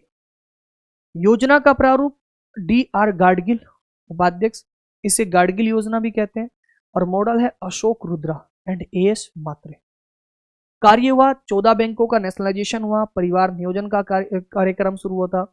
आपके बाद स्माइलिंग बुद्धा जो भूमिगत परमाणु परीक्षण किया गया था, सूखा संभावित कार्यक्रम चलाए गए थे, इसरो की स्थापना हुई थी। ठीक है, लक्ष्यता प्राप्ति कम मिली थी। इस योजना में भारत में कृषि वृद्धि दर सबसे अधिक रही थी, हरित क्रांति टॉप पे थी। उसके बाद पांचवी पंचवर्षीय योजना 1974 से 78 में 4 वर्ष में बंद कर दी गई थी। मॉडल डीपी धर मॉडल था। उद्देश्य था गरीबी निवारण एवं आत्मनिर्भरता की प्राप्ति। इसमें गरीबी हटाओ का नारा पहली बार दिया था और 20 सूत्रीय फॉर्मूला भी दिया गया था। क्षेत्रीय ग्रामीण बैंकों की स्थापना इसी योजना के तहत की गई थी और भारतीय में आपातकाल की जो घोषणा की गई थी वो भी इसी टाइम पीरियड पर की गई थी, इमरजेंसी का जो डिक्लेरेशन हुआ था।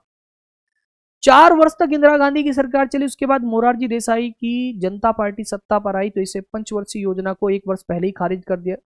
अनवरत योजना यानी रोलिंग प्लान को लागू किया गया।